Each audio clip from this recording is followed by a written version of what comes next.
Please, sign here.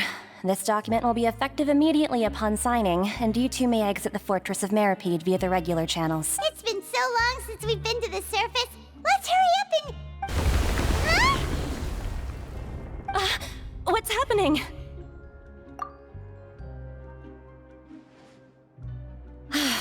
I'm fine, thanks. But I wonder what that tremor was just now. Let's go ask the Duke.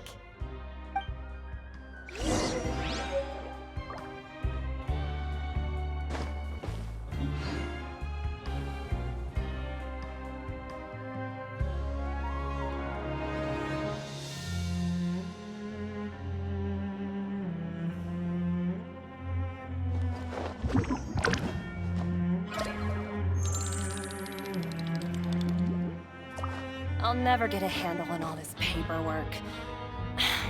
I need a holiday.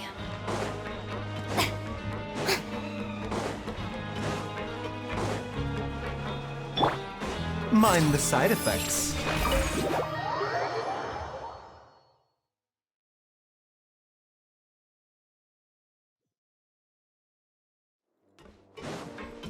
A bitter pill to swallow. Your Grace? Ah, good to see you two. Is there something you wish to see me about? Yeah, what was with that earthquake just now? Ah, that. The tremor didn't originate from the seafloor.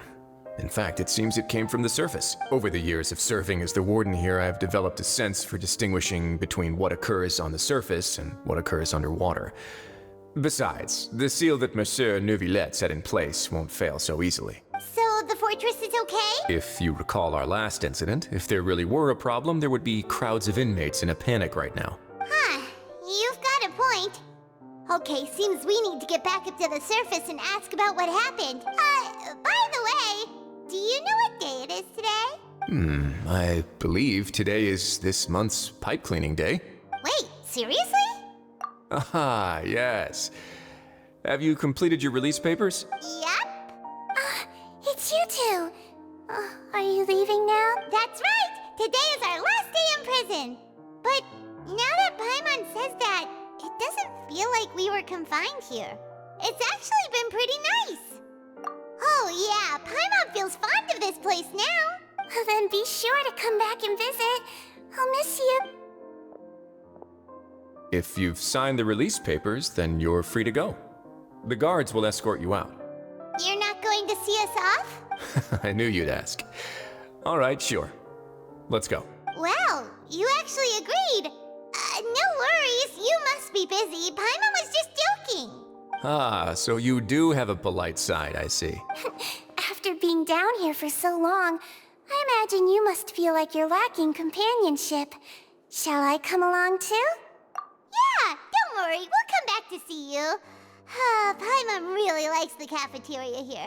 The chefs sure do know how to make good grub. I hope you won't be here as convicts the next time I see you. We'll do our best to stay out of trouble. Well, it seems our work in the Fortress of Meripede is finished. That's the end of another chapter in our journey. And since Neuvillette was the one who asked us to come here, we should probably go report to him now. Next up, the Palais Mermonia. You're going to see Monsieur Neuvillette? Please pass on our kind regards. I'm sure just your regards will do, no? I believe it would be the polite thing to do. You're right. I've heard the Palais has been terribly busy these days. Tell him that I hope he hasn't been overwhelmed by the recent string of troubles.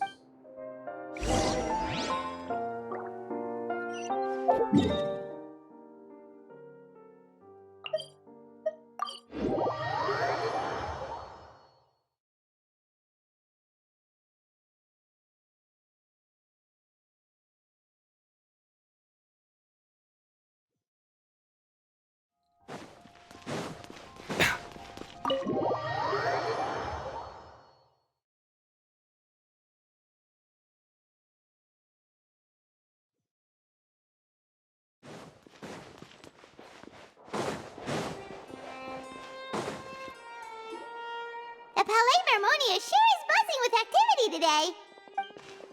Halt! Huh? Oh, it's you two. Apologies. Monsieur Neuvillette did say you'd be welcome at any time. Excuse me. Would you mind helping me take a look at this report? I'll be right there. Sorry, I've got my hands full here. You can see yourselves in. Everyone's so busy. Seems a lot has been happening.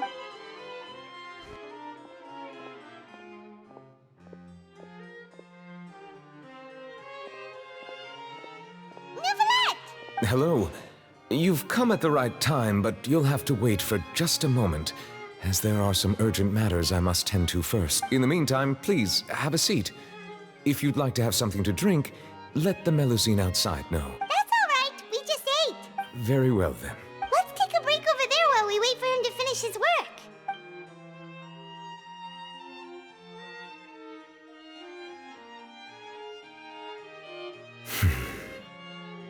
All right. That should wrap things up for now. Are you done with your work? Yes, sorry to keep you waiting. Today should be the day you were released from the Fortress of Meripede, and it appears that you have managed to complete all the release paperwork. That's right, and we came here to see you right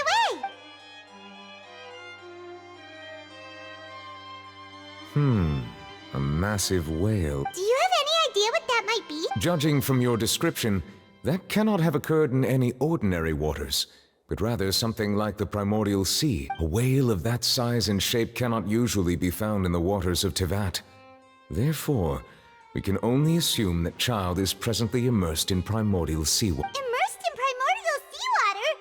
But how? And is he okay? Most people wouldn't be capable of entering in the first place. I'm not completely sure how he could have gotten there myself. Yes? What is it? Ah, right! Paimon felt it. We asked the Duke and he said it wasn't from underwater, so we figured you might know something about it. It turns out that I have just received a report about this particular matter. In fact, that's exactly what I was busy with a moment ago. The source of the tremor was here on the surface near Poisson. After the shaking stopped, the water levels in the Poisson area rose at an alarming rate. The water levels rose? Oh no! What about all the people there? Fortunately, the water levels only rose for a short period of time and have already returned to normal now. However, I still have a bad feeling about the whole phenomenon. If the change in water levels is connected with the leaking primordial seawater, then the situation in Poisson may be much worse than it appeared. Navia should be in Poisson, right? We need to go check on her! I would also like to go there as soon as possible, but I'm afraid I can't leave just yet. We must immediately formulate disaster prevention plans for the surrounding coastal areas to avoid potential catastrophes. I'll have to ask you two to go to Poisson first. I'll meet you there to check on the situation once I finish things here. There's no time to lose! Let's get going! Please be careful.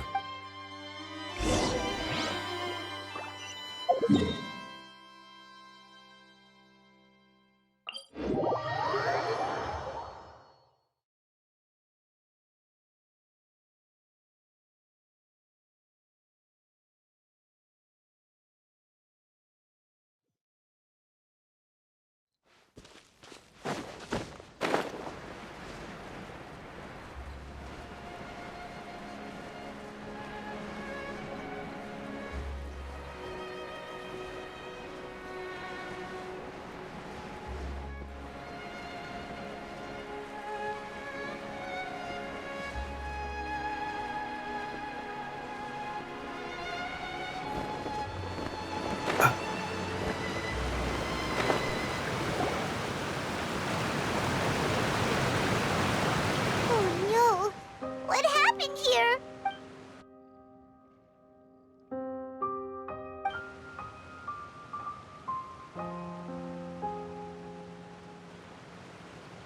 Navia should be around here, right? We need to make sure she's still... Paimon means we need to check...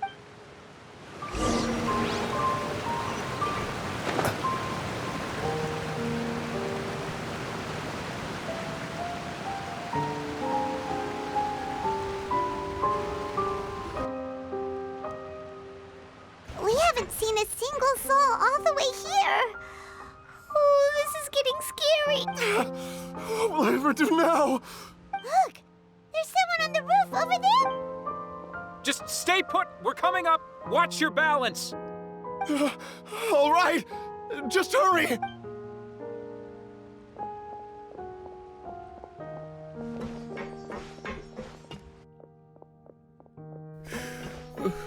I'm not young anymore. How will I survive on my own? My Desiree! Oh, he looks pretty sad. My leg! My leg! How could this have happened? It hurts! Just hang in there. Help is on the way. You can hold my hand if it makes you feel better.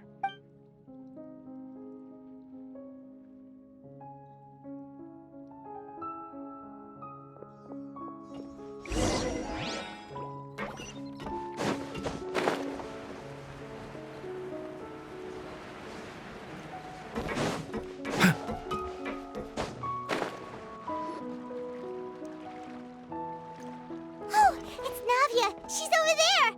Hey, Navia! Are you okay?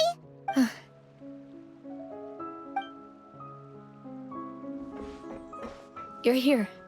We heard there was a situation in Poisson, so we came as quickly as we could! Yes.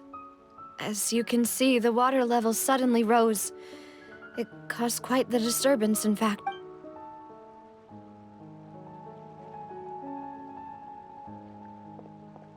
Demoiselle! There was a wounded resident next to a building southeast of here.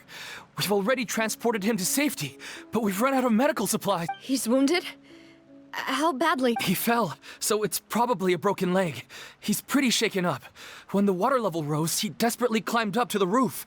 Once the water receded and he saw the ground, he became terrified and eventually... He jumped down then. Find the leader of Squad 1 and tell him to take the wounded resident to see a doctor. He should know where to go. Understood. I'll take over his search and rescue mission in the meantime. All right. You'll be in charge. I'm sorry. Where were we? The situation in Poisson? Right. Allow me to explain. A little earlier, we suddenly heard a loud noise. At first, everyone thought that something might have exploded in the waterways. But before we knew it, water started pouring out from everywhere. The rushing water seemed a little odd, almost like the unique color of primordial seawater. Some people didn't realize the danger and thought it was just ordinary water, leaking from somewhere. Everyone on the street who happened to be close to the water didn't have a chance to escape. As the water levels rose, they suddenly disappeared. They were all dissolved. Those who realized what was happening started to flee in a panic, desperately trying to get to higher ground. Many were injured in the stampede, and some people fell from significant heights. The Spina di Rosula initiated rescue operations as quickly as possible, but there have been a lot of casualties. Fortunately, the water began to recede after some time, and the chaos came to an end. The water that flooded the area contained primordial seawater, so the lower levels of Poisson are still hazardous. To ensure everyone's safety, I've asked the people there to leave as soon as possible. No one knows if this could happen again. All we can do for now is try our best to help evacuate the residents. We still haven't completed the head count, but we'll have some numbers soon. How awful. And all of this just came out of nowhere. It was quite frightening indeed. I only wish that everything that just happened was a bad dream. Is there any way we can help, Navia? Thank you for being so willing to help in a moment of crisis like this. You don't know how much it means to me. I really can't express how grateful I am. Don't say that, Navia. That's what friends are for. Demoiselle! We've got a situation here! I'll be right there. Sorry, I need to go for now. And out she goes. Seems it might be a while before she can take a break.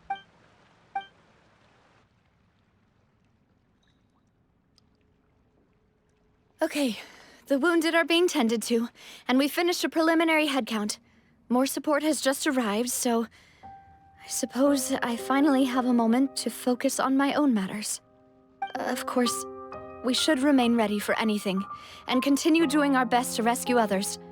I'll be sure to have everyone at the Spina di Rosula ready to render assistance. Traveler, Paimon, would you two accompany me to my father's grave for a moment? Huh?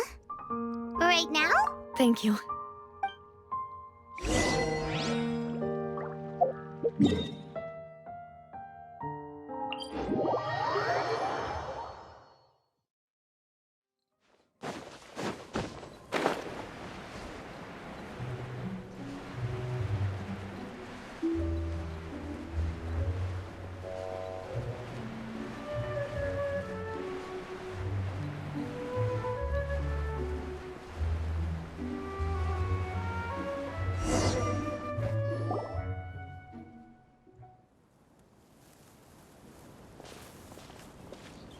Not a lot of people here, huh? Well, given the time of day and the whole situation in Poisson, Paimon doesn't think there'd be a ton of people here visiting Great. Right. That's how things are now. The living are so exhausted that they've no strength to spare any words for the dead. Navia? Navia, what's wrong? Sorry. I just... Malus and Silver... They won't ever come back here again. What should I do, Papa? Huh? What happened to them? Everyone agreed on the rescue plan, but still... I was the one who initiated it. They were helping evacuate the residents, but they couldn't leave in time, and they were caught in the seawater. What should we do? I've known them for so long. And I know they weren't afraid. But I could at least hold a funeral for my father. And I know where he rests. But as for Malus and Silver, they're just... gone. I just can't... Everything looks so clean after it rains. Even the gravestones.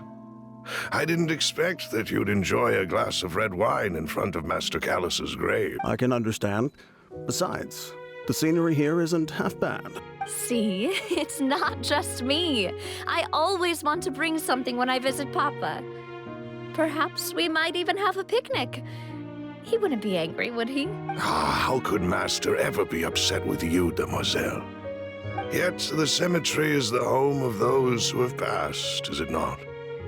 Everyone ends up here sooner or later, no matter who you are. Buying yourself a plot in advance, are you? No need yet. But when I do, I hope you'll let me be buried beside Master Callus, demoiselle. Hey, stop joking around. I'm quite serious.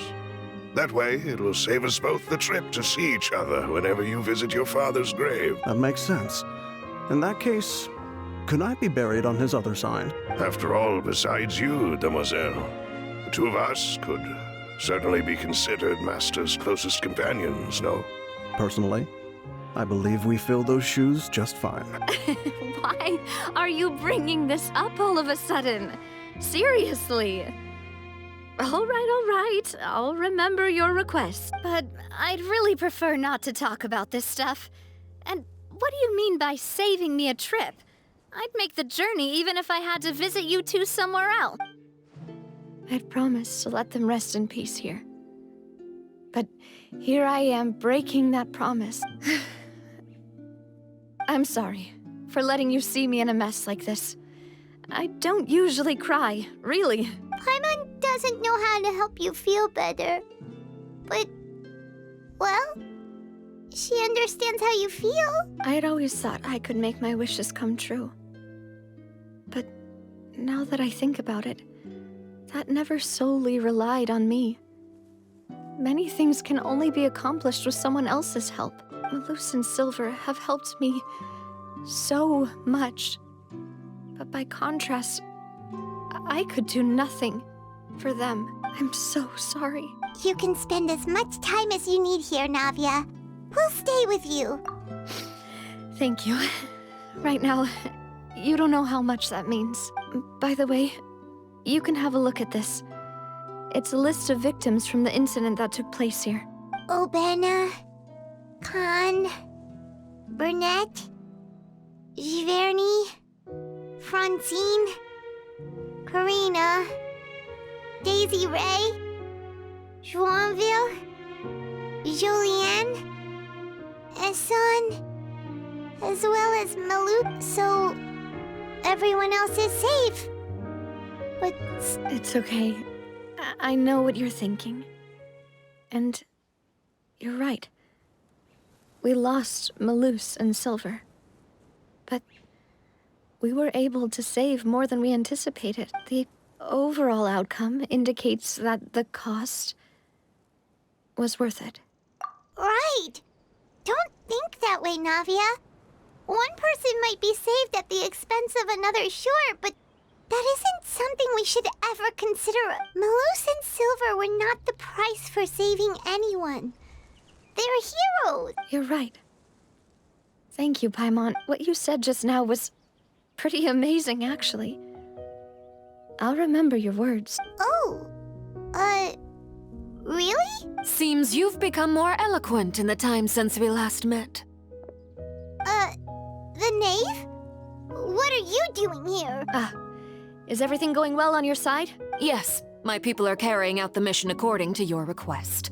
All the residents of Poisson have been evacuated, and we're preparing to relocate them to higher ground. As for these supplies, we have everything taken care of. There is no need to worry. Thank you very much. Wait, do you two know each other? We just met recently. Right, Miss Navia? Usually, I would call this a coincidental encounter, but that doesn't quite fit this time.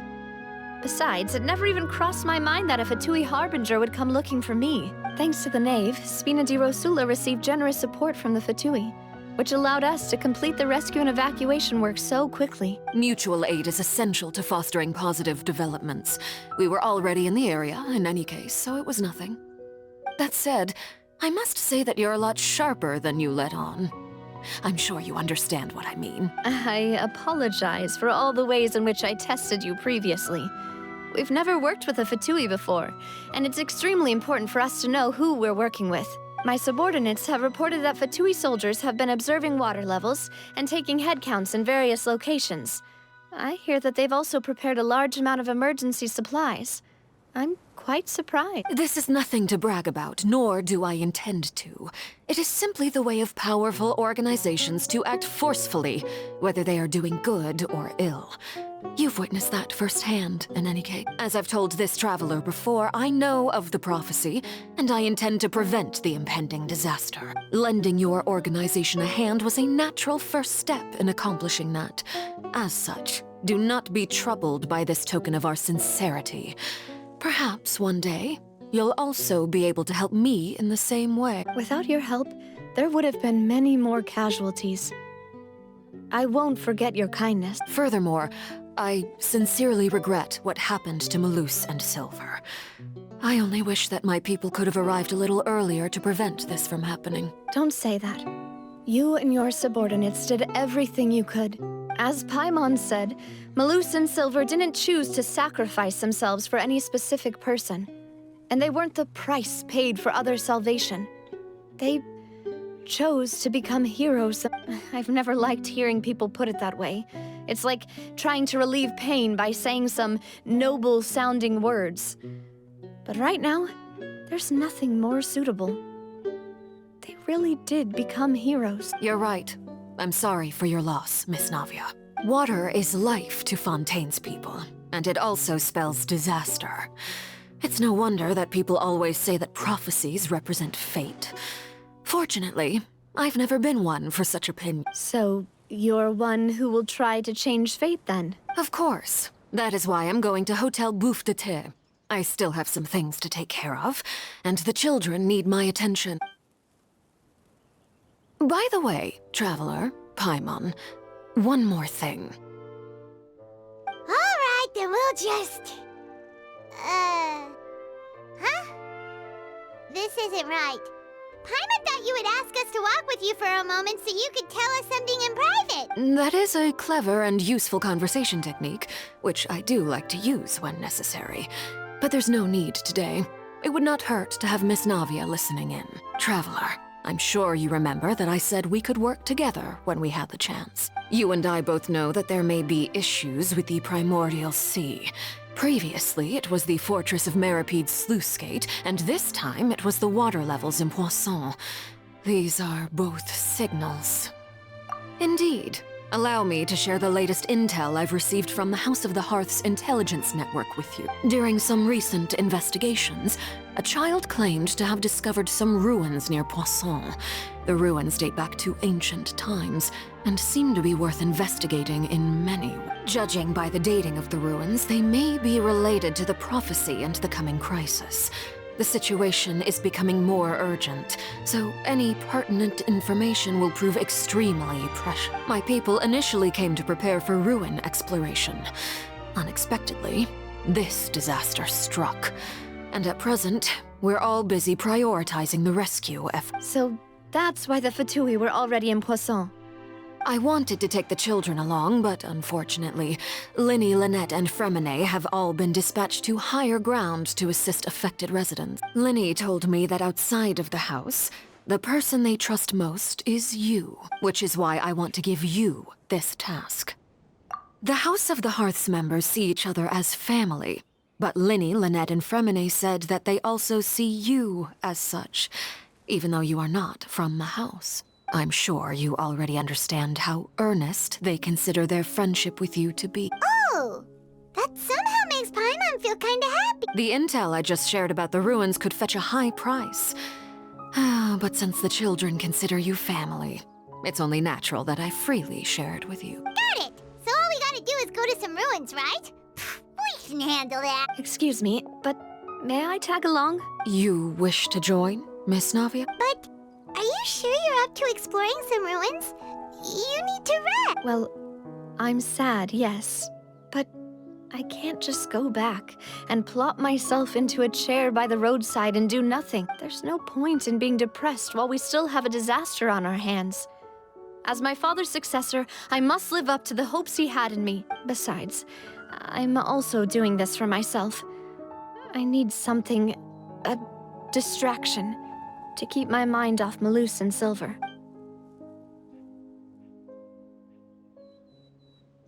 Since you put it that way, I have no objections. What do you say, Traveler? All right. The ruins are to the south of Poisson. Okay, the three of us will handle it. Come on, let's pack up and get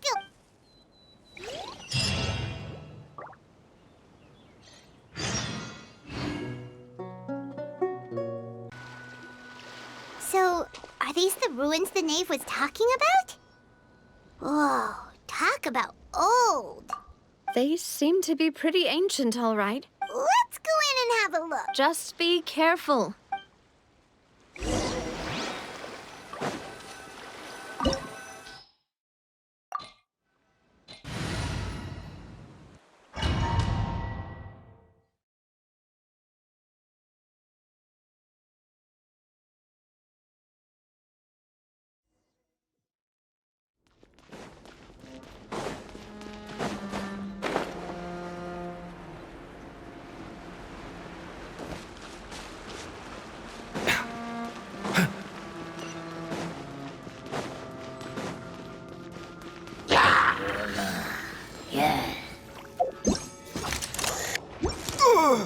The doctor will see.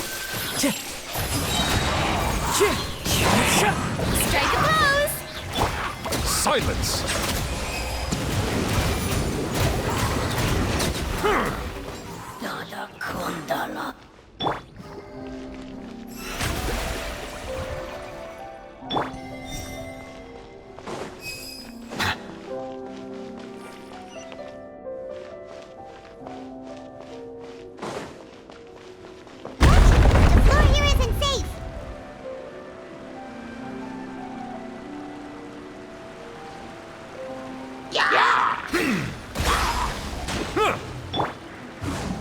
knows me. Mind the side effects.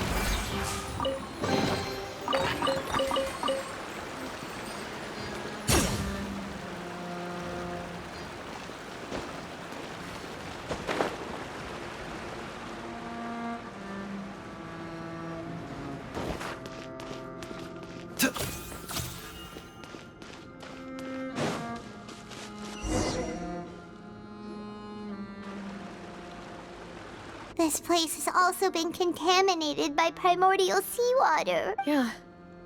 And a lot of it, too. A Fontanian would most likely dissolve the moment they fell in. Right! You can't go down if there's primordial seawater. It's too dangerous, and it won't be any help for you to just stay here. Don't get my wrong. We're not saying you're useless. It's just that... No, you're right. I can't do anything in this situation. I'll leave this to you.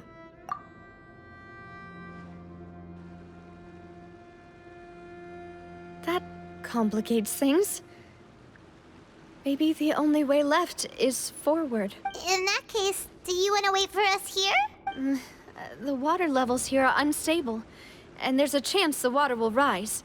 So staying here wouldn't be safe either. I'll go together with you. Perhaps we'll find the exit just up ahead. All right. Come with us for now then, but please be careful.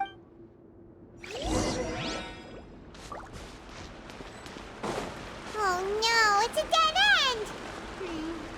Let's try climbing over from the side.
Something wrong with this bridge?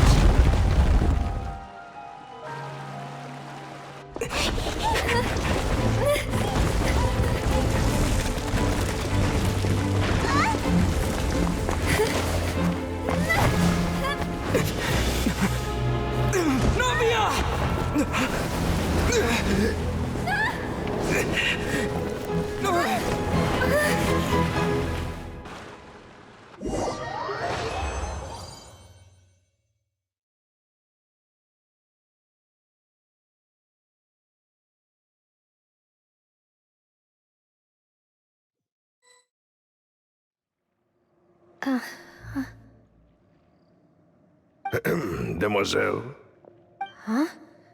Demoiselle, what are you doing here by yourself? Would you be standing here till dark if I hadn't come to get you? Maybe she just wants some time to herself, Malus. Oh. Was I sleeping? Yes, it would appear so. I must be tired. That's quite possible. However, you were the one that suggested we go out for a walk. Oh, right. I nearly forgot. It must have slipped my mind when I dozed off. I haven't had a nap today yet. This is a familiar feeling, yet something... Is something the matter, Demoiselle? Oh, no. No, I'm fine. I was just trying to recall why we came out for a walk. Do you remember Mr. Giverny? He'd requested our help before with foreign merchants who had a debt dispute with him, and we'd resolved the matter not long ago. We were headed to see how things were going with him at the moment. right. Yes. I remember now. Oh? Miss Navia. Ah, Mr. Malus. And Mr. Silver, too. It's good to see all of you. How have you been? I've been great. Thanks to your help, those bothersome merchants finally realized that I wasn't the one they were looking for. Why, I wasn't even the guarantor for that person. They were knocking at my door day and night. Even my neighbor, Obina, was getting fed up with them.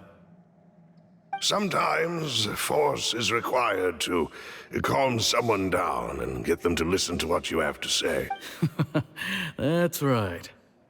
Oh, by the way, Burnett, what was it that you wanted to give to Miss Navia again? Oh, yes. One moment, I have it right here. Miss Navia, these are some flower seeds that I prepared. Please take them.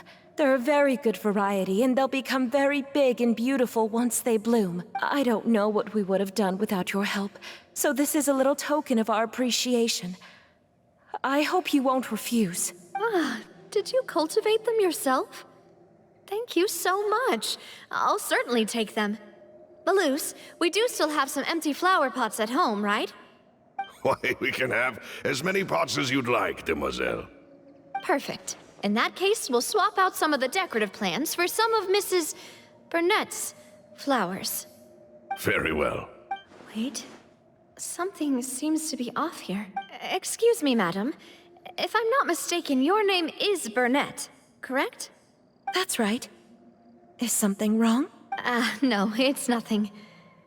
This is the first time we've ever met, but your name seemed familiar to me. I must have heard it when I was discussing things with your husband previously. I've heard this name before.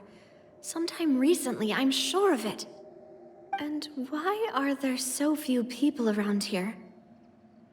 Where did everyone go? We must mind the time, demoiselle. We still have important things to attend to today. Huh? We do? Like what? Well, now, did you forget? Miss Navia, here you are. I've been looking for you. Please, come to the Opera House. Your trial is about to begin. My trial? Wait, why would I need to go to the Opera House? Yes, she's right, demoiselle. It's just about time now, so we should get going. Oh? All right then.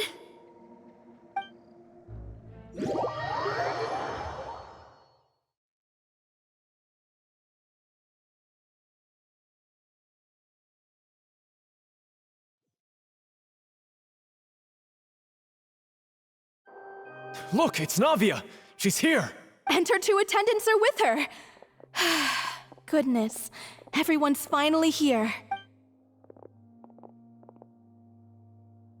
There sure are a lot of people here to see the trial.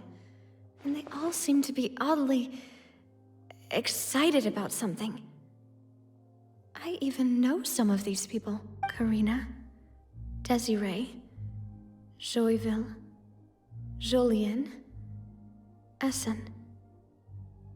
Why are so many... And as for the judge... huh? Where's Monsieur Neuvillette? Please sit in the defendant's seat. Don't worry, Silver and I shall accompany you. All right. But are you sure you can stand behind me? Typically, it wouldn't be allowed, but today is an exception. Hey, what kind of place do they think this is? Come on, do they have any idea what they're doing? Seriously. Enough with the whispering! Could someone please tell me where Monsieur Neuvillette is? And why I'm standing trial? My dear Miss Navia, have you not yet realized what you've done? In that case, allow me to explain. As all here know, you are Master Callus's successor, the head of the Spina di Rosula, someone held in high regard by every soul in Poisson. After you took over the Spina, you treated all of us just like the late Master Callus had. If anyone in need reached out to you for help, you responded. Not only you, but your butler, your subordinates, nearly everyone in the Spina di Rosula fought for the well-being of those in Poisson. Wait a moment. Aren't you just proving that I'm a good person? Yes, correct. Absolutely right. And that is why you stand accused. You have helped so many people get through so many difficulties. You are one with us. We are inseparable. We are one big family, all of us who are from Poisson, inextricably linked. And with you being so important, we couldn't possibly do without you. Therefore, this fair and honorable court shall declare you guilty, and you shall stay here. You will be together with us forever. Huh? What are you saying? Everything you have said is correct. I have indeed done a lot for my hometown, and I would be willing to be with you all, but what is the purpose of having me stand here like this? What is there to discuss? Ah, well, if that's what you think, then I have no further comments. How wonderful, Miss Navia! I know all these people. Why are they laughing? I seem to remember now. Yes, I get it. This Wait just a moment. This isn't right! Malus? What was that, Mr. Malus? Our conclusion is very clear and unanimous. Let the court judge her now. She's guilty! Stay here, Navia! You're one of us! Demoiselle, don't admit guilt. This trial means to keep you here forever. I wish to exercise my right to defend Our Lady. Mr. Joinville, you only know of Navia's goodness, but nothing of her utterly independent mind. She was born a free and independent spirit. She has never been tied down by anything. Indeed, even the death of Master Callus couldn't stop her. Her actions cannot serve as proof that she identifies herself as part of any group. She merely acted as an individual, extending her hand to help others. Please do not mistake her actions as being otherwise. Really? As an individual, you say? Don't forget, we are all Fontanians here. This is the nation of justice, the nation of Hydra. Even if Miss Navia only voluntarily rendered her assistance, that doesn't change the fact that her beautiful soul must return to everyone. Water accepts all, blends with all. It will surely accept her kindness. Everything is measured here in the nation of Hydro, and in the end, everyone shall meld together. Thus, when a unanimous opinion emerges, that opinion represents justice. Now I speak for everyone. Our opinion is consistent. Navia should stay. We and Navia are one. And you would call this justice? Preposterous. You are merely jealous that Demoiselle still has a chance to exist as an individual. Have you forgotten how much you all once longed to become individuals, to become independent? Do you mean to defy our justice? If your justice is flawed, then why should we acknowledge it? As you said, we can also have our own justice. Silver and I shall defend Demoiselle, and that is how we will enforce justice. My head. Demoiselle!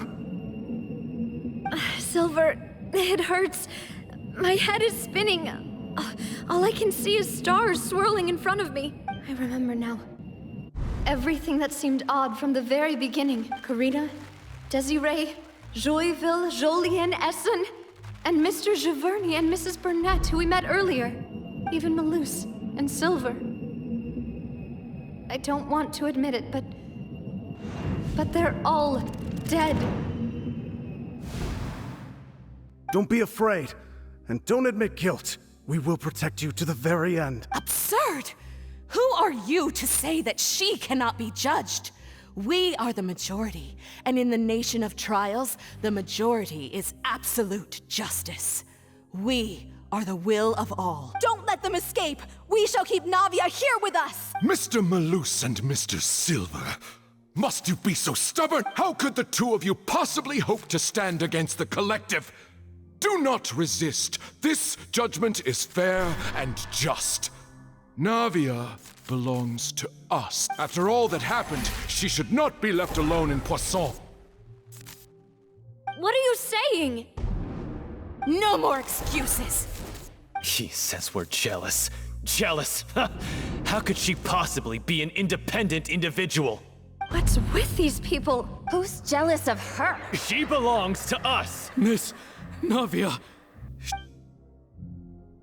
Silence! That's...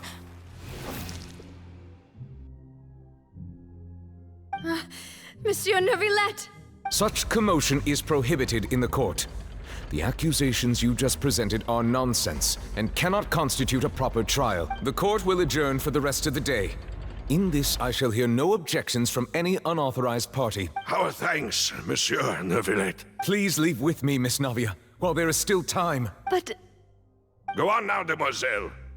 This is your only chance to leave this place. What, can't bear to leave us behind or something?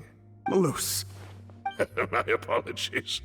I couldn't resist making one little joke once I realized that this shall be our last goodbye. Malus... Silver... Quickly! You must come now! Goodbye, demoiselle. Farewell.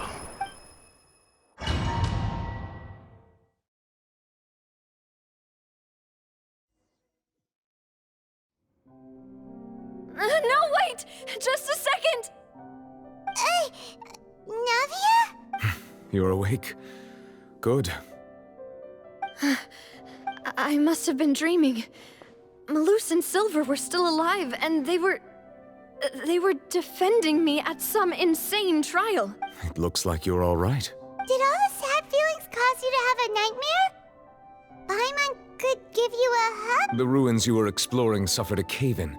When I arrived, I found you falling toward the water. You were just about to be dissolved within, but I think I saw 2 Oceanids protecting you. It was only for a moment, perhaps even a fraction of a second, but they gave me the chance to retrieve you. Were it not for their intervention, I would not have been able to rescue you before your consciousness dissipated. Wait, did you say Oceanids? You mean like what happened with Vache? Perhaps those 2 Oceanids were the people you saw in your dream. I always told them that they didn't have to protect me. To think that they'd keep doing so even after death. Please come with me.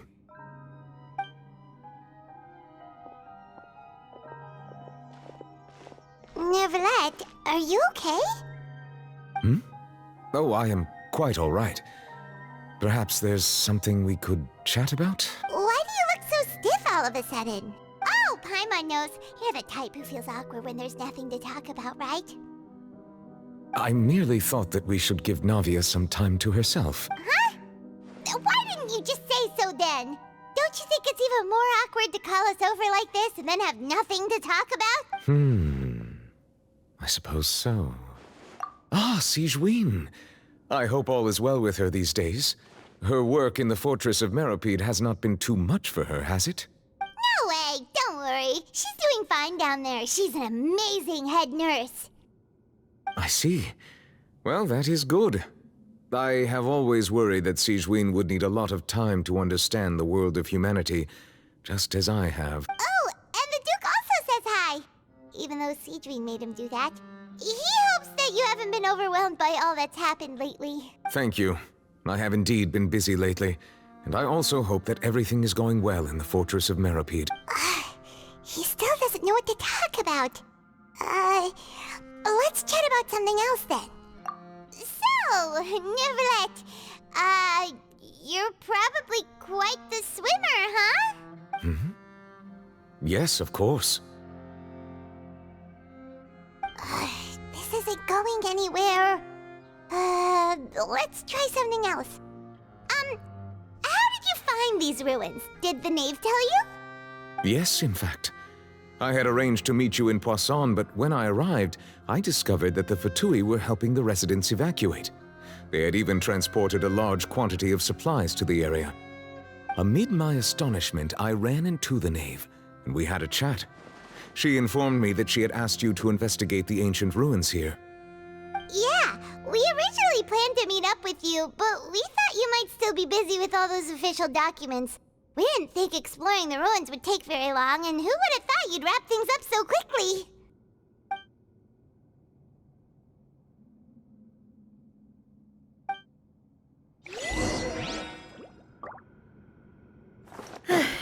I'm sorry to have kept you all waiting like that. I'm feeling much better now. I guess we should get going again. Will you come with us, Monsieur Neuvillette? Yes, if you wouldn't mind my company. All right! Another one joins the party! Let's get going then!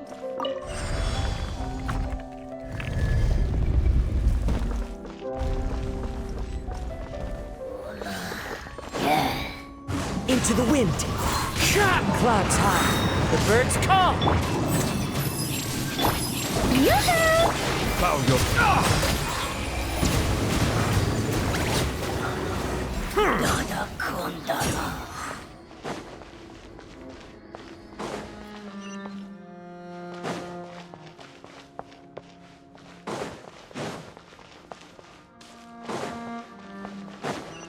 Oh no!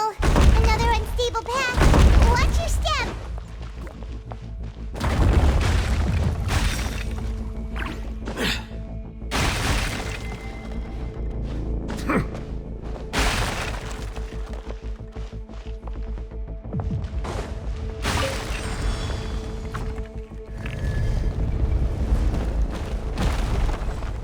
Watch out! There are rocks falling over here!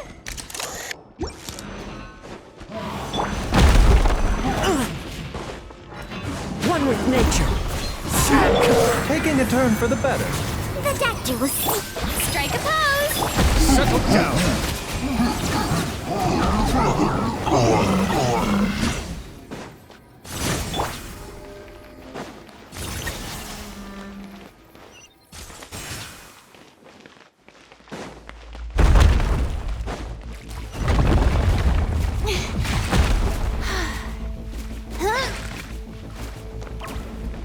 Seems we're almost at the top. Keep it up!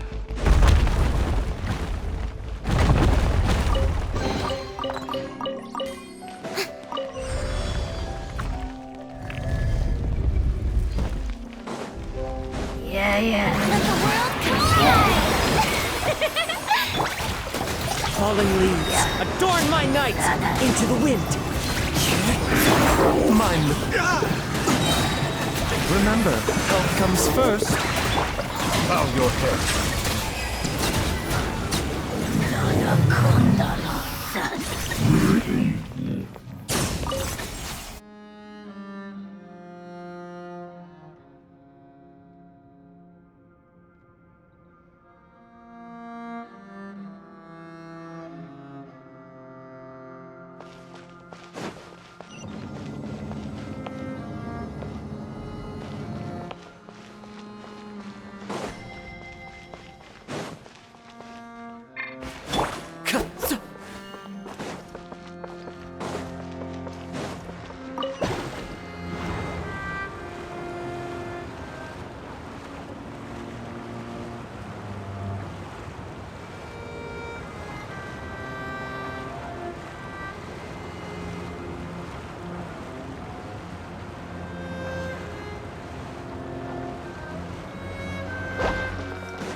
Time to go.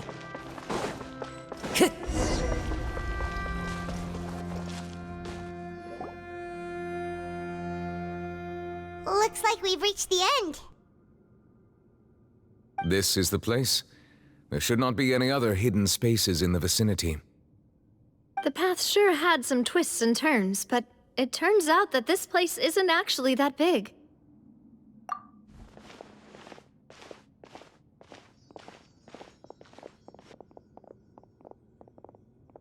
Stone slates? It seems like they were put here as an offering. Could we take them down and have a look? Perhaps we should just leave them be for now. There are 4 locations in total, but only 3 stone slates. The slate that should be in the first empty spot is missing. The surrounding walls also show signs of damage. There's something written below. Let Paimon see. reason dictates that this nation be destroyed. I shall record the history of its future here in its past. Say what? It feels like someone left these slates and these words here for a purpose. But does he mean that Fontaine should be destroyed? That would fit the circumstances dictated by the prophecy, yes. Indeed, the slate's contents correspond to it. Take the second slate, for example. There's a person kneeling here. She seems so dedicated. And there's a whole bunch of other people behind her doing the same. She's facing this...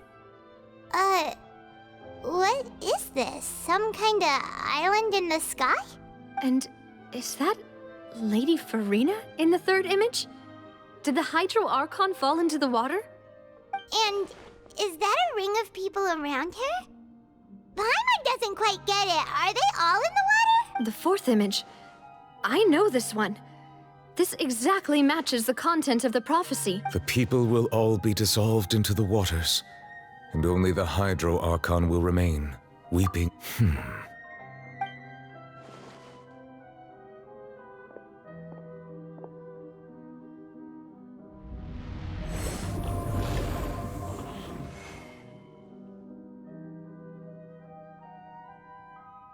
More information should be hidden in these slates, but I fear I cannot easily uncover it, most likely due to us missing the first slate. I am very sorry. Don't blame yourself, Monsieur Neuvillette. Deciphering ancient stone slates isn't one of your duties. Ooh, Paimon's getting the chills just looking at these slates. This says that it's the history of the future, right? That means the prophecy's sure to come true. I really hope it doesn't mean that. Still, Paimon feels like these images are kind of weird when you look at them together.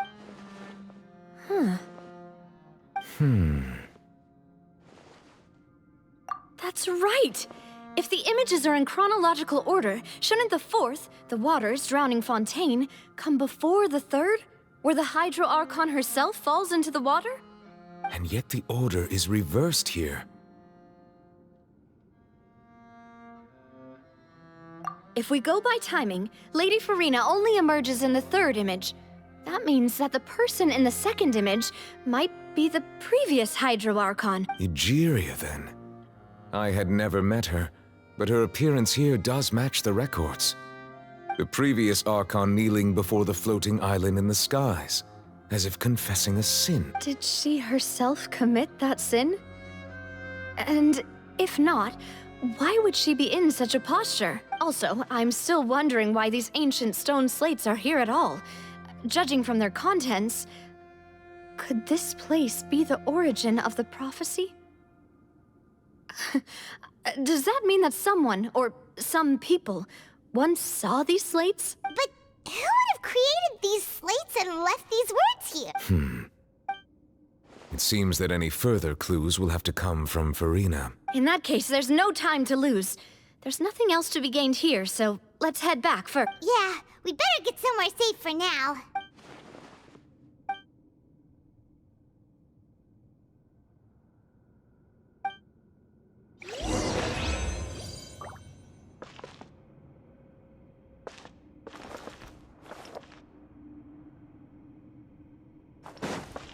Time to go.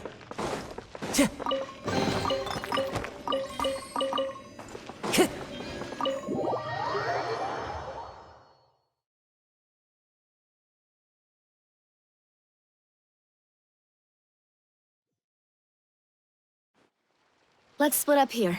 I'm going to check on what's happening with the Spina. You know how it is. There's some things you just need to be there for yourself. You still have energy for that, Navia? Paimon's already beat! Just head back to the Fleuve Cendre and have a rest then. Thanks for keeping me company all this time. I'll depart as well. Thanks for your hard work today. Rest well, everyone. Traveler, I will go talk to Farina tomorrow morning to ask about the stone slates. I'm sure that you're concerned about this matter as well. If you have time, drop by my office. I will share the results of our discussion with you. Are you really gonna talk to her about this directly? Will that be a problem? Paimon's getting a little scared now that it's come to this. She has long been harboring secrets and will not give them up easily. which makes it all the more my duty to ensure that she understands the present situation. All right, we'll leave it in your hands then. You're probably the best person to talk to her anyway. I will be carefully considering my words tonight. Traveler, Paimon, our safe house at the Flivsandra is always open to you, as ever. So please don't think you're an imposition. All right. I'll be on my way then.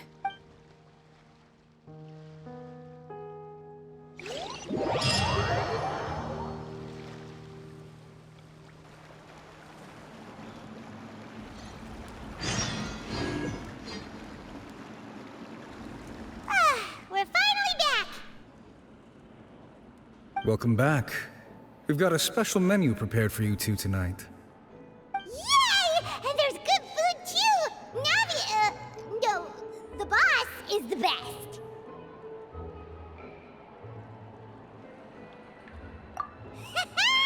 Ooh, desserts!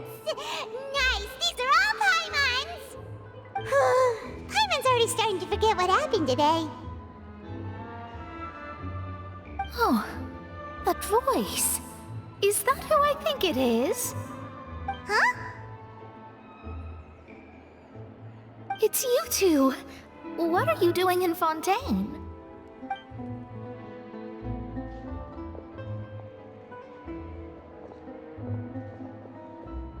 Mona?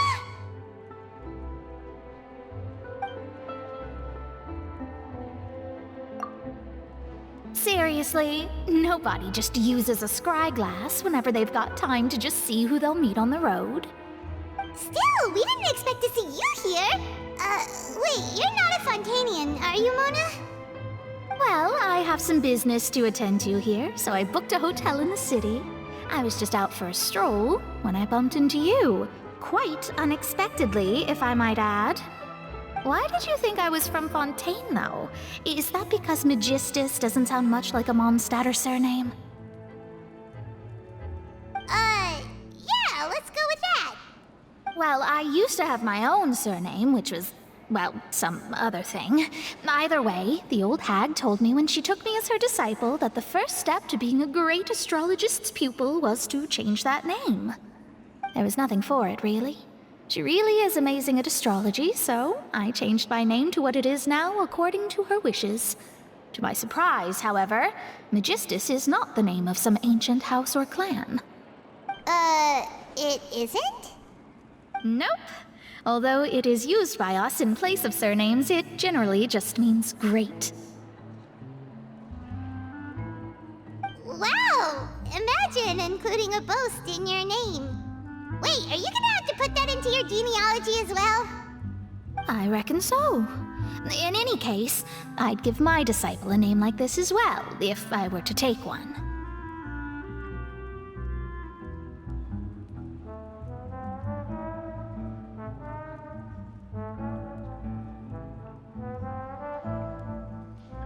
Astromancer Barbeloth Trismegistus. Whoa, that's a long one. Does it also mean great or something? My name means Mona the Great Astrologist. As for the old hag, hers is, in plain speech, the thrice-as-great Scholar of the Stars. Just take it as a title specific to astrologists. Thrice as great? That's so petty. I know, right? That's just how she is. She used to call herself Magistus, actually, but when she took me in, she changed her name to Trismegistus. Talk about excessive. Magistus is thus the calling card of our school, so to speak, which makes it about the same as a surname. It's all right if you don't get it. You can look into it further should you need to study astrology more deeply.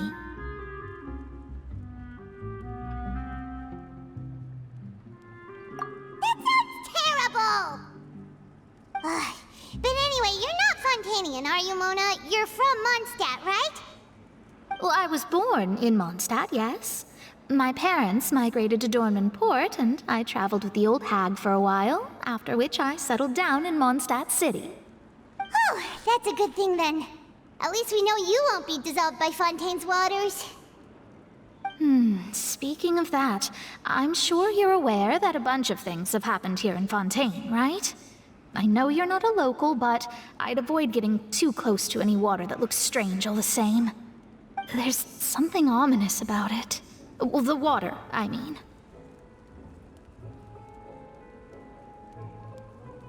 That was the main reason, yes. Just a while back, the Steambird invited me to take part in a panel and speak about the circulation of the prophecy as an astrologist. The invitation was sent quite early on. I don't think anyone expected Fontaine to be in this much trouble. What do you make of that prophecy, Mona? Just tell us what you think as an astrologist. Your word would go a long way to make things more certain and less scary. What I can tell you is that I'm an astrologist, and that this prophecy concerns the fate of Fontaine, even that of Altivat. Ascertaining this is akin to reading the fortune of the whole world. I'm afraid that this is not something that just anyone can do. If I could do it, you would no longer call me an astrologist, but a visionary. But on the flip side, the prophecy is so huge and powerful that it must surely come from a powerful visionary. Its contents involve the fate of the world. Disregarding it would be a mistake. A visionary? Sounds really powerful and all, but does such a person really exist? Of course. The old hag could do it, and I'd bet there are others amongst those Hexenzirkel colleagues of hers who could do something similar. Huh? Are you sure? All right, I'll help you. It isn't often that I see you with such a serious look on your face. I'll tell you once I hear back from her. Thanks, Mona! You're amazing as always! Oh, well, this is something only I can do after all. So yes, your praises are quite welcome. That's the greatest of astrologists for you! Of all the people we know, you know the star's the best! Indeed, indeed. That's the spirit. Oh, sorry. I came to see what all the commotion was about. If there's anything you need, do not hesitate to inform the Spina di Rosula. Oh, whoops. Guess we were getting a little too carried away there. Well, I'll go tend to my own business now. If I receive any news, I'll be sure to come find you two again. And there she goes, quick as rushing water. And here we are with the Spina guy giving us suspicious looks. Right, but we were able to recruit Mona's help, didn't we? Our Fontanian friends will thank us someday.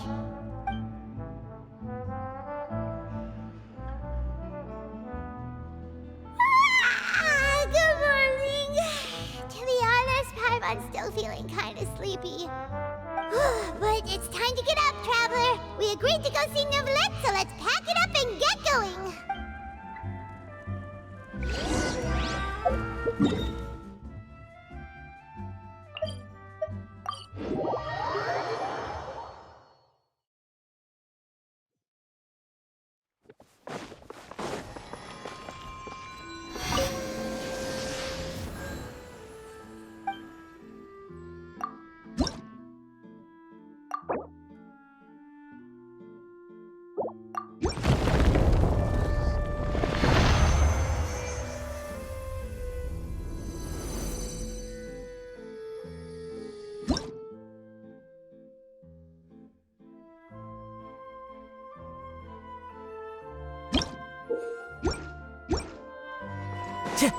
Time to go.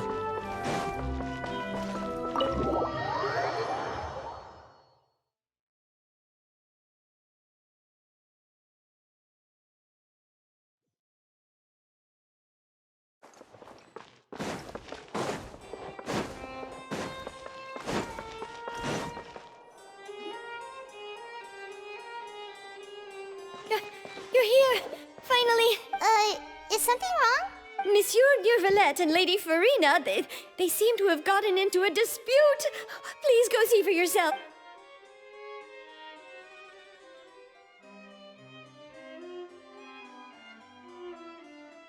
Like I said, I've already explained everything. And yet the problem has not been properly solved. There is little space for excuses between us. It is not my intention to offend you, but please, tell me where you stand. You are the Hydro Archon Focalor, are you not? Look at this. This is a list of the victims from the recent Poisson incident.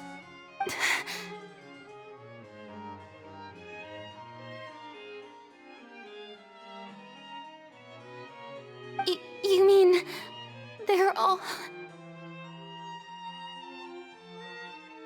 We did not arrive in time to avert this disaster, and I will not have it happen again. I will say this once more. You must tell me everything you know. Yesterday, I found 3 stone slates in some ancient ruins near Poisson. Do you know anything about those? Seriously? You're questioning me like this is a court case now. I don't know anything about that. But you found them in some ancient ruins, you say? That's correct, which is why I came to ask you some questions. There should have been 4 slates, but one of them was missing. The other 3 feature different images that seem to correlate to the prophecy. The prophecy? The second of these slates depicts the previous Hydro Archon Egeria kneeling before a floating island in the sky, as if confessing something. Do you know nothing of this either? I don't. I've never seen such slates. I'll ask you again. Do you really have no information regarding the previous Archon?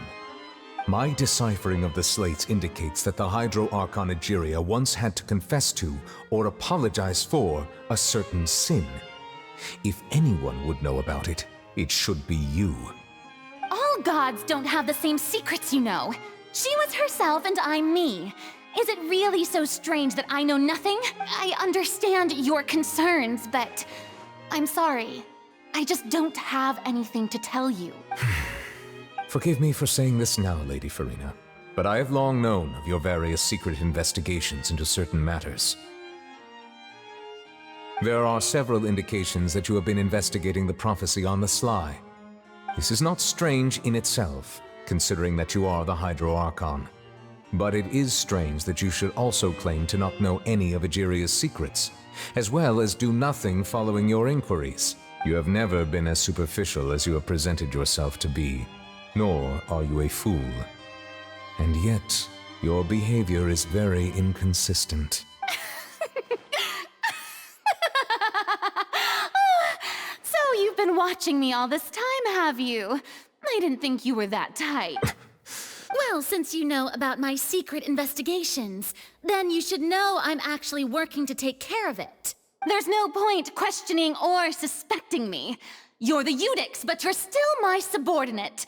You should be following my lead. Just trust in me. You're Archon, and do as I say. Never mind whether you can truly convince yourself to or not. It'll all turn out fine. That's all I have to say.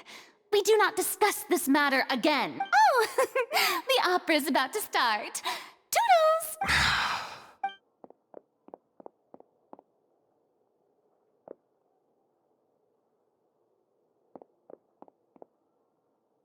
Did Farina not notice us standing by the door?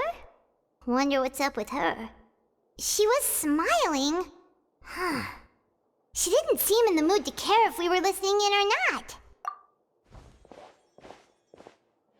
I assume you've been outside for a while now? Oh, you noticed. Seems Farina didn't even realize we were here. She was in a great panic, though I cannot discern the reason. Our discussion reached impasses time and again, a state of affairs that we cannot allow to continue. Still, I do not understand. Dialogue is the basis for understanding, so why did she keep refusing to engage? Everyone in her inner circle has noticed that she is hiding some secret. The issue is her attitude. I fear that she will not reveal anything unless absolutely forced to. We may have to create a situation in which she will have no choice but to speak. Oh? Like what? Normally, people will only reveal the truth when standing trial. Perhaps we must have the Hydro Archon experience just such a scenario. But Farina's seen so many trials, and she's really good at dodging questions. How do we make sure that she won't just slip away at the first chance she gets? We will need to consider this thoroughly, join forces with various parties, and then do what we can. If at all possible, I would prefer to recuse myself from this affair, but we must prevent the prophecy from coming to pass. This may be cruel to her, But all Fontaine is in crisis. The information a god possesses is too precious, and so we must take a chance on this. But who will lend us their aid to do such a thing?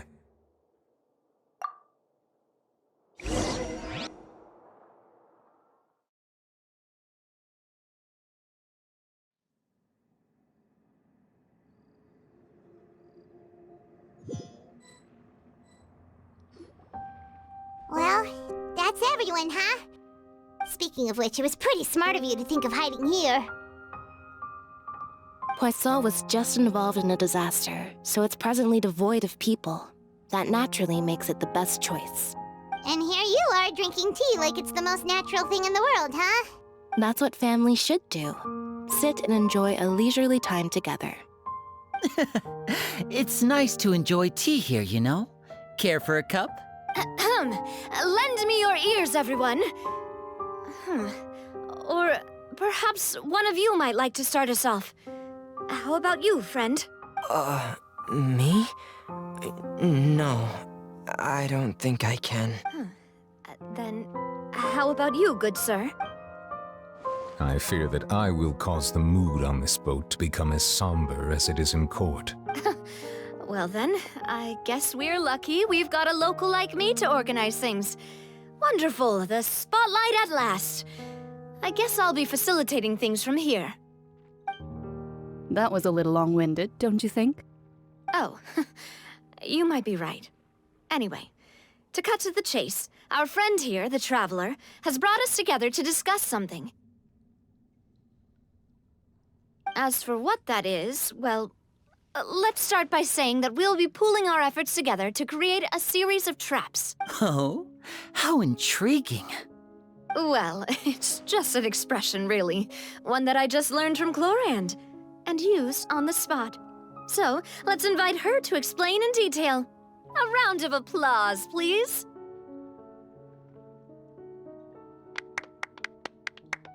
Huh? Didn't you say that you would be facilitating this?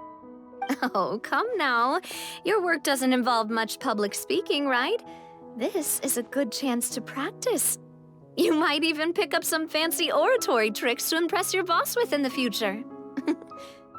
I see. And what does my boss say? He is glad that you consider him your boss. Do go on.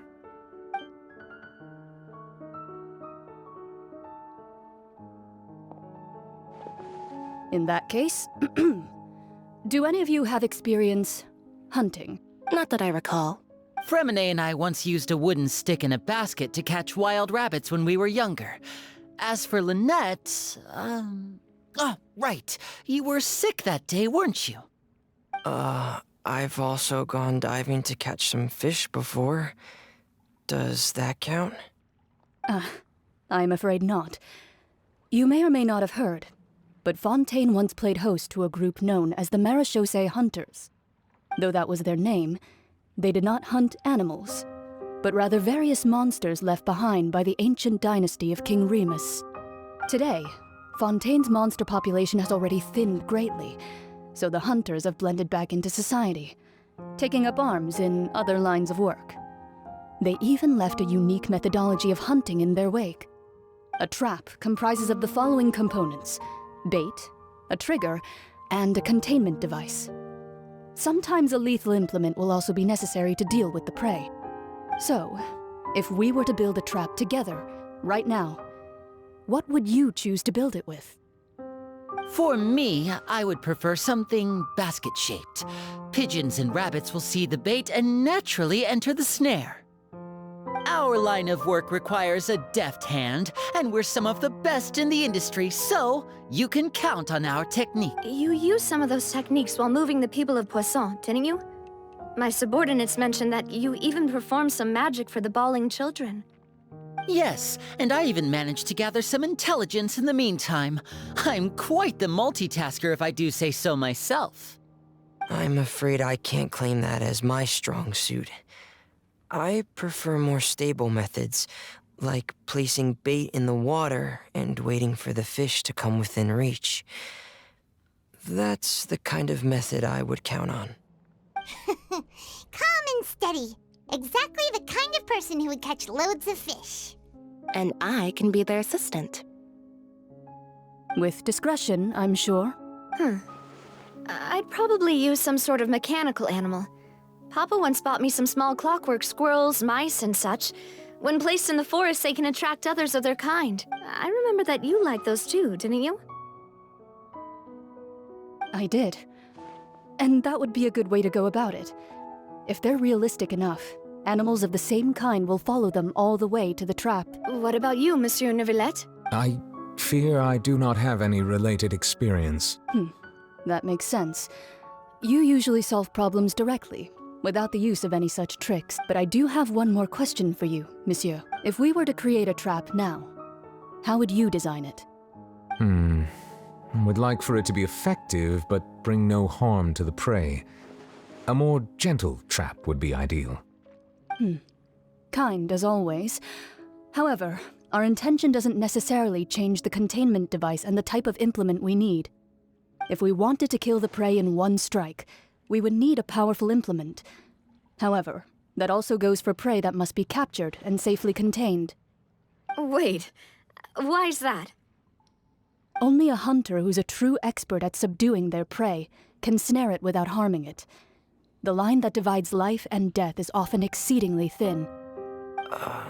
So are we going hunting together? We hadn't thought of seeing ourselves as hunters.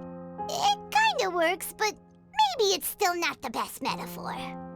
If our means of capturing and dealing with our prey is to put them on trial, then the hunting metaphor is actually quite accurate. But we shall require much more courage than any hunter to judge a god, a being whose seat is an exalted throne. Oh, so that's what's going on. Sounds very interesting.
It's been a tough few days, hasn't it?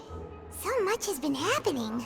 Paimon didn't think the meetings would go on for so long, but everyone seemed pretty fired up, huh? Paimon thought they'd be at least a little frightened. Well, Fremine was, now that Paimon thinks about it, but everyone else just looked a little surprised. Well, it's hard to say. Paimon doesn't have any experience with this sort of thing. But with you around, Paimon sure will do great. After all, you're the most reliable person in the world, aren't you? Did you just pour some tea? Paimon didn't notice you doing that at all. Then what's that? Paimon's never seen that cup before. Don't be frightened. I'm just joining you two for tea. I merely refrained from saying anything till now. Who's that voice? But there's no one here. Aw, have you forgotten me already? Wait, you are familiar. You're the voice we heard from the sky in Sumeru. The voice from the sky, I fear that description is wrong. Though, not completely wrong. You're feeling lost now, just as you were feeling previously. I sensed that confusion and thus came to you. Guiding people is an irresistible hobby of mine, after all. Consider me a passerby, just accepting a commission from my friend's disciple on a whim.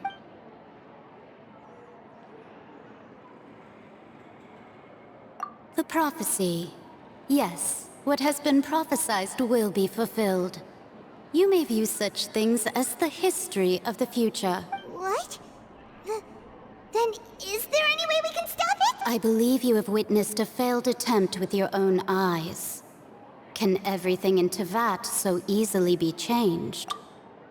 Ah, so you've caught on. Just as prophecies are usually only the future as seen from the perspectives of the gods. Could things be happening in hidden corners where the gods' gaze does not fall? Are the things that you shall see different from the fate that the gods perceive? What is she talking about? It all sounds really impressive and important and stuff, but it also sounds kind of scary. I believe that you understand, right?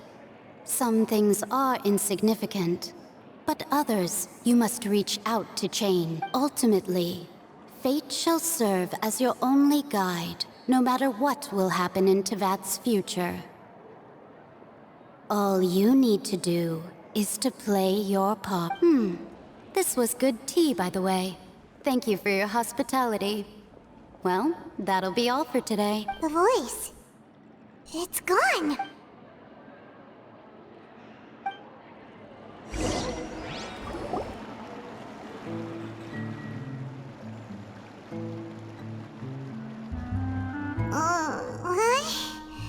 I want to hear someone talking. All right, coming. Hey, it's you who's getting lazy, okay? Well, I see I've walked in on some lively banter. Mona! Fine, just fine. I went to take part in that Steambird panel. It turned out to be more interesting than I expected. Not all Fontanians are pessimistic about this. One journalist mentioned that sitting around and waiting for the end to come would be wrong, and that they should make their own rescue preparations. I agreed, so we had a brief chat with her. Did she have pink hair by any chance? Why, yes! It was Charlotte. You remember her, right? That daredevil journalist. I'm in full support of her view. Prophecies are very important, but how can people allow their lives to be commandeered by just a few words? That's right! Paimon's glad to hear something sensible for once. Ah, yes. About what we had discussed before. I did try, but I'm afraid I couldn't reach the old hag. I'll try again tonight, but I wouldn't get your hopes up. Huh? Goodness gracious. Are you serious? She said that even the god's gaze has blind spots. Pretty bold if you ask Paimon. Most people would believe the gods to be all-knowing, right? The Hexen Circle members are certainly anything but ordinary. As for the mage named N, the old hag has mentioned her a few times. She said that N's sense of direction is incredible, and that she loves guiding those who are lost. But I've never met her, and if she were still alive, she'd be... Well, suffice it to say that the hag's at least a few hundred now, and N's been around for longer than that. Whoa, the Hexen Circle sounds like a scary group. But they must really stay in shape to live so long. Their abilities alone are pretty terrifying. If she came to see you personally, then the problem you're facing must truly be of great importance. Well, it's not like Paimon could understand anything she said. Yes, she was quite cryptic, but I suspect she means that there is still a way to turn things around. She didn't say when or what that would be, though, so perhaps it is something that you cannot know right now.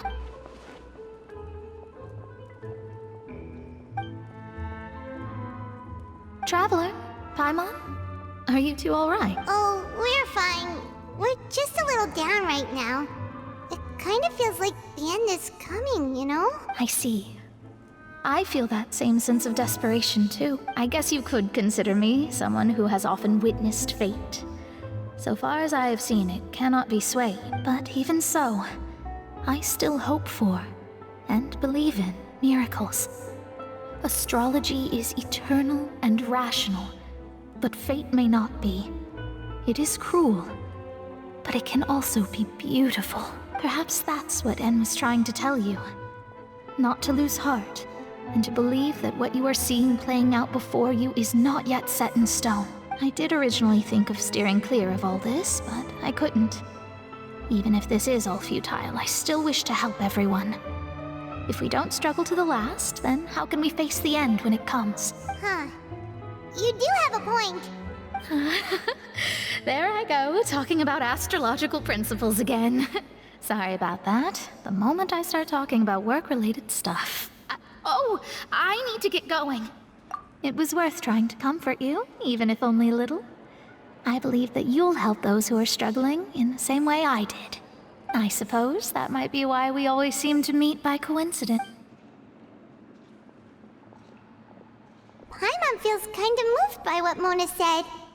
But also kinda sad, too. Hey, Traveler.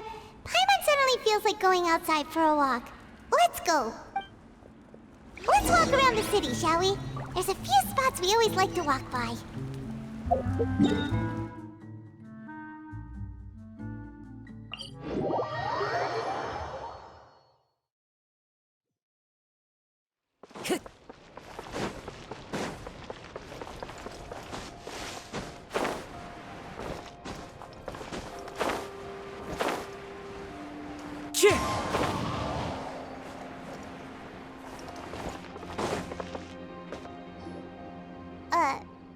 Huh? Our names are written in this newspaper. What's going on? Let Paimon see! The underwater stronghold, the Fortress of Meripede, has continued in its noble autonomy. But that does not mean that others cannot interact with it. My recent attempts to enter the fortress bore little fruit. Huh. Guess Charlotte still hasn't given up on that. Thus, did an Outlander friend become the focus of this report. A blonde adventurer with their white fairy, legends trailing in their wake. It is said that this mysterious traveler once visited the underwater fortress. So while the fortress's interior remains a mystery behind closed doors, do not fear, for the tales of the traveler contain surprises in space. Journalist Charlotte's biggest scoop yet, the Traveler's Trail, World Walker. Huh. Charlotte took so many awesome photos of us and we never even noticed her. She hasn't been able to get a hold of anything at the fortress, so since we're easier to find, she's using us as the subject matter instead? Ugh, seriously? Well, fine. Those headlines and photos do look cool, so Paimon will forgive her this time.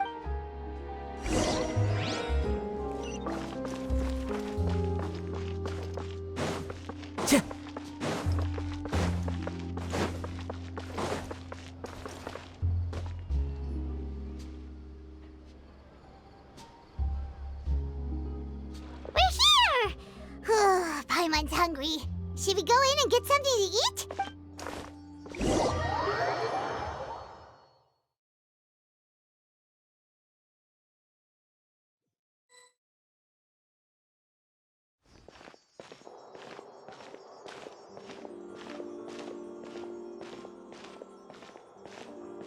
Hey, quick!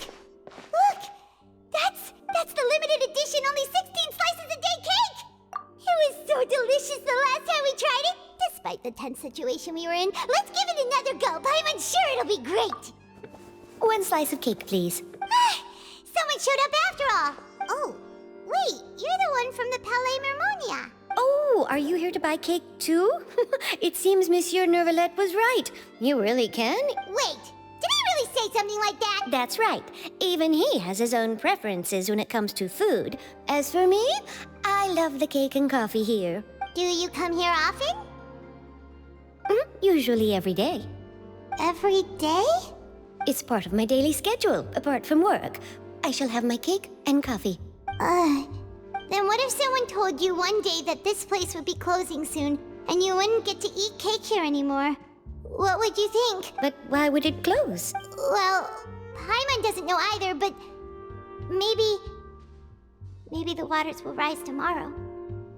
You know, like in the prophecy. Oh, the prophecy. To be honest, I haven't paid much attention to that. No. Still, even if there'd be no more cake tomorrow, that wouldn't keep me from having some today. No. It's the same for eating in general. You might not be able to eat tomorrow, but if you can do so today, then you should carry on. That's what people call living, you know. Huh. Don't be sad. Excuse me, could I have 2 more slices of cake to go? These 2 slices are for you. Sijuin said that this kind of expression you're making is what humans call beings. Oh, you know Seachwing? I sure do.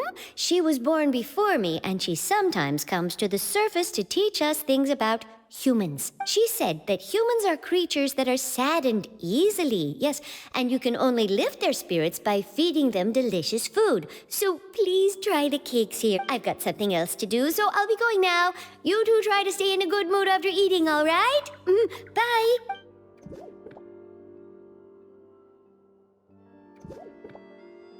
And there she goes. All right, let's dig in.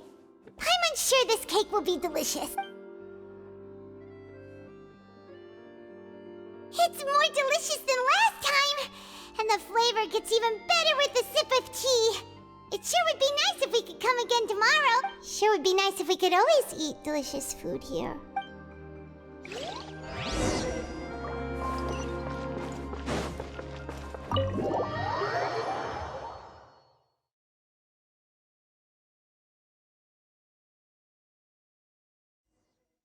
Oh, we're near the Steambird office. Let's go look for Charlotte and have a chat.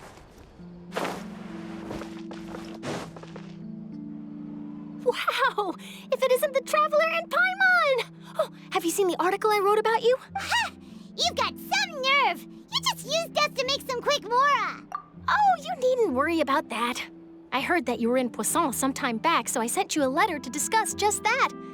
It appears you didn't receive it, though. It's all right, though. I've set aside the amount intended for you. I've even set the table with some food. Really? Oh, you're the best! You're almost a little too easy to win over, Paimon. If I were a journalist with ulterior motives, you'd be in trouble now, you know. Oh, Paimon knows you're not like that. Still, what brings you here all of a sudden? Were you looking for me? When Mona mentioned you, we thought of coming to see you at work. I see. It seems you've already bumped into Mona here in Fontaine. So she mentioned me? What did she say? She said that you're a real daredevil of a journalist. Nice. In which case, can this daredevil journalist dare to request an exclusive interview with the legendary Traveler and Pun? Huh? So your article in the paper today doesn't count? Oh, of course it doesn't. That was more like live photography. What I'd like to do is dive deeper and ask you to talk about the things you've seen and experienced. Yeah, are we even qualified enough? Why not? If I say you're worth an interview, then you're worth it. But not right now, of course. I'll need a few days to prepare. Oh, in that case, we'll just chat when you have the time. Oh, so that's a yes? Ooh, splendid! I'll tell the editor-in-chief immediately. I'll have to apply for lighting, a venue, some props, and whew, so much to get done now. Talk to you later. Wait, Charlotte, Paimon's still got a question for you. And what's that? If, just for example, Fontaine were to be flooded tomorrow, what would you do today? Huh. That's the prophecy you're talking about, isn't it? I mean, I do hear about it often, but I've never once thought that the day could be tomorrow. If you're seriously asking, then I might try and think of a way to leave Fontaine. Oh, but I'm still a journalist first and foremost. That means I have a duty to be reporting from the scene.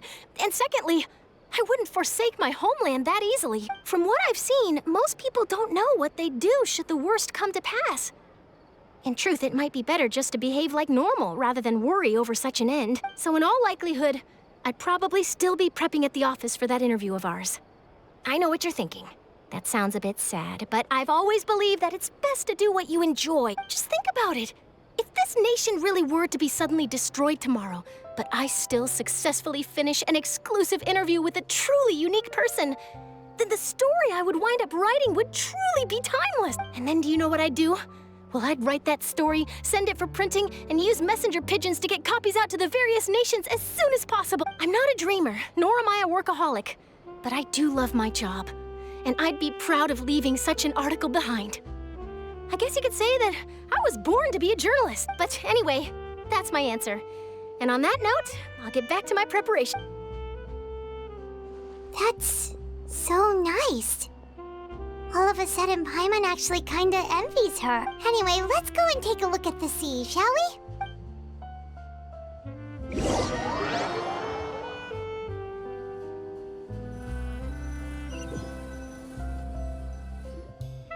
The sea breeze and scenery can be a pretty soothing combo, huh? Paimon's been thinking. If it wasn't Fontaine, but all of Tevat that would be destroyed tomorrow, where would we go and what would we do? No, Paimon should ask, if you could choose, what would you like to do? We've always been moving to the next destination, so we haven't spent much time thinking about these kinds of things. We didn't have to either, with us always being on the road and whatnot. You mean, still traveling? Huh. Wait, isn't that what we've always been doing?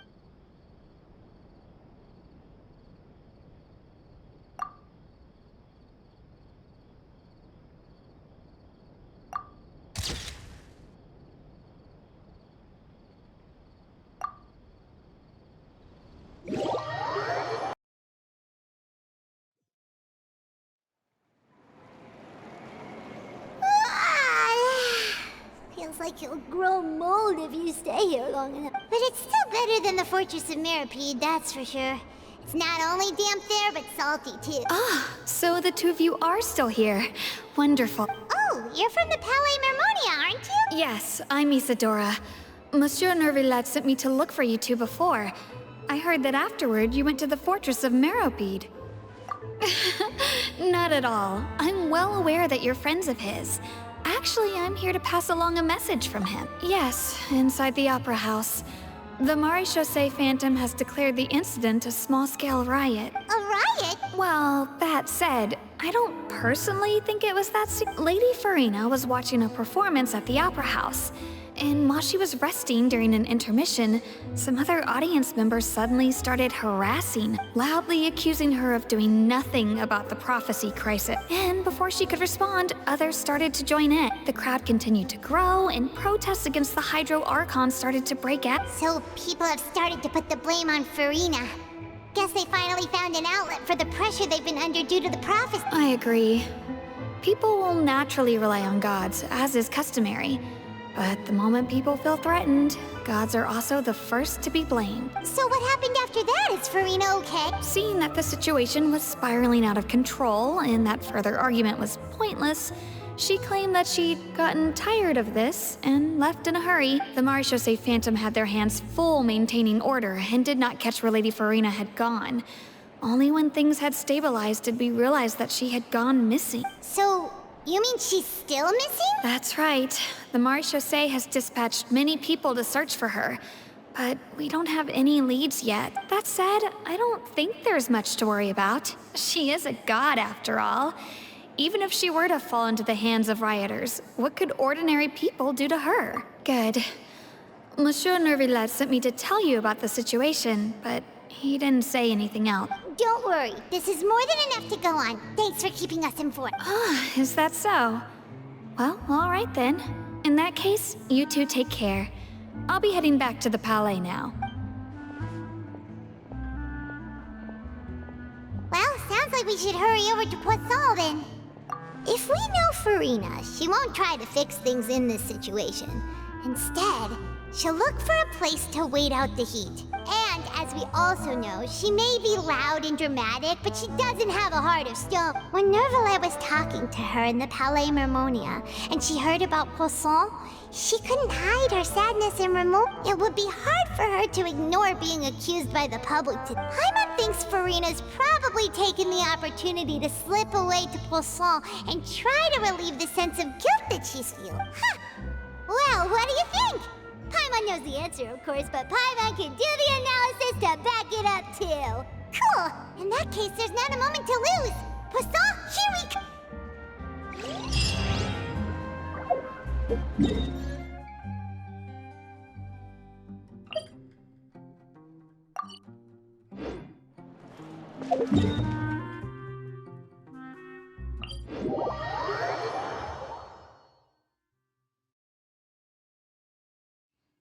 This place looks deserted. Guess all the survivors must have evacuated already. All that's left here are signs of devastation. Could Farina really be here? Let's try to find her as soon as possible.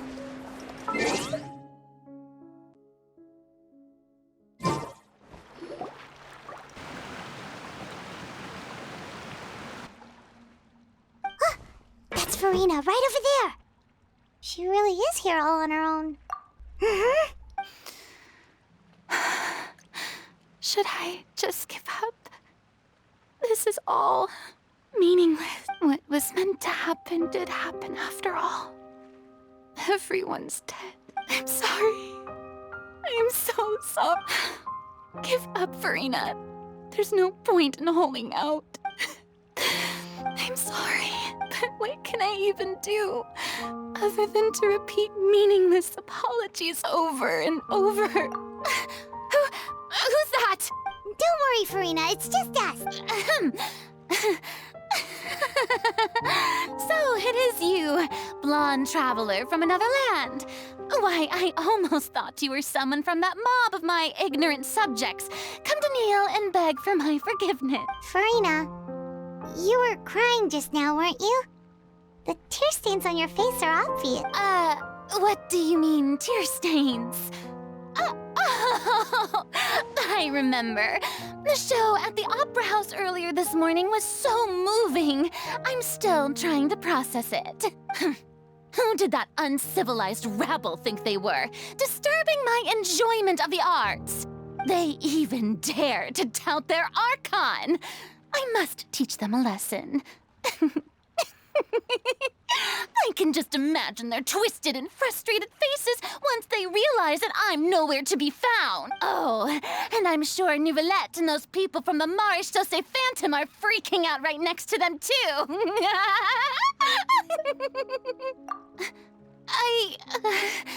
Of course not. Hey, there she is! The Hydro Archon's over there! Quick, after her! Furina, those people seem to be after you. They are? They're just some rabid fans who want to cut the line because they haven't been able to meet me in person, aren't they? That's against the rules. I can't let them get their way. Furina just ran off! Quick, we have to catch up with her!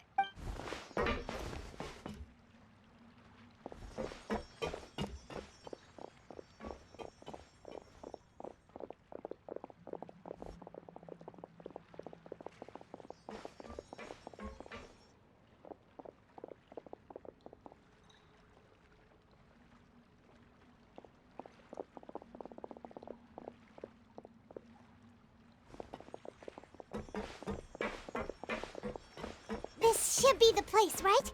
Hey, Furina! There's a good hiding spot over here. Quick, come to Paimon before the rest of them catch up to you. What?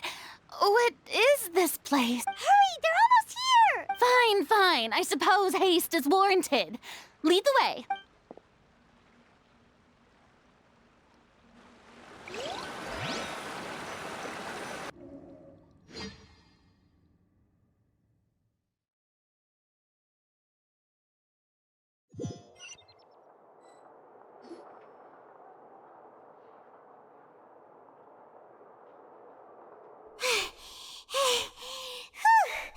Paimon's exhausted. I'm so tired. I totally thought they had caught me. No, I mean, I merely gave in to the sheer enthusiasm they displayed. You were right. Yep, that's a good girl. What's happening? The ground's shaking. Yeah, a quake of this kind preceded the flooding in Poisson, didn't it? It can't be. It's happening again. Well, there's no need to worry too much about that. Nouvellette's made some emergency plans, so the evacuation should go a lot smoother this time. Yeah, I hope you're right. But the people of Poisson, they've already...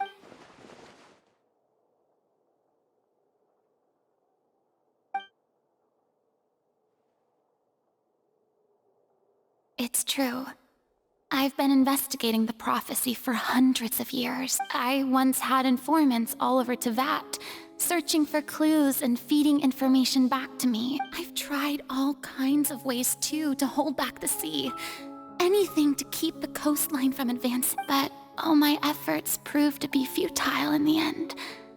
Really, The truth has been clear to me for a very long time. We cannot make an enemy of the divine.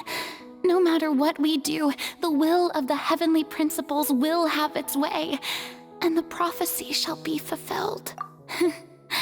Give up. I do love the sound of that phrase. It would mean finally coming to terms with fate, but also for me to finally be free. Indeed, I've thought about giving up so many times, especially after we almost lost Poisson. Fate is really unreasonable, isn't it? It has no heart and obeys no rules. The prophecy has only just started to come true, and so many people have already lost their lives. But just now, it all became clear to me. I still don't have the right to come to terms with fate on behalf of everyone else. As long as the final moment hasn't come, it's still not too late. Don't worry. I will keep hope alive for everyone until the very end. Well, that's enough for now. I got the impulse to play the stricken maiden, but honestly, considering my rank and station, that wasn't a good fit at all. Don't take any of what I just said seriously. How could I possibly let Fontaine fall to the whims of trivial prophecy? Come on! Paimon could have sworn you were actually being honest just now.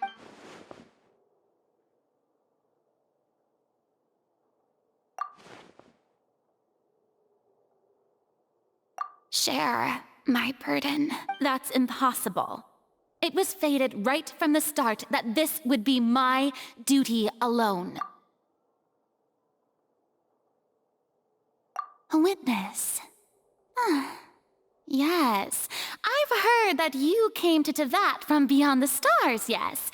In other words, you never belonged here. And if Tevat is, in its entirety, a show on a stage, then you're just a spectator, aren't you?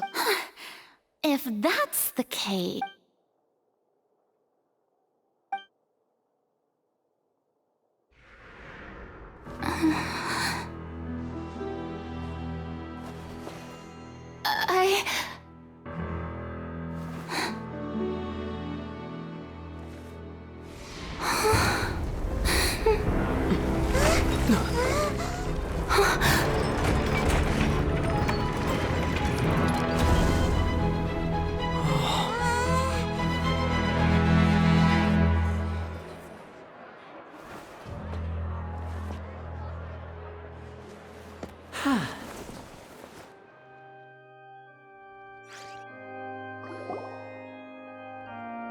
Ladies and gentlemen, this concludes my opening performance. Now, without further ado, we may proceed to the trial of our god. So this is what it is.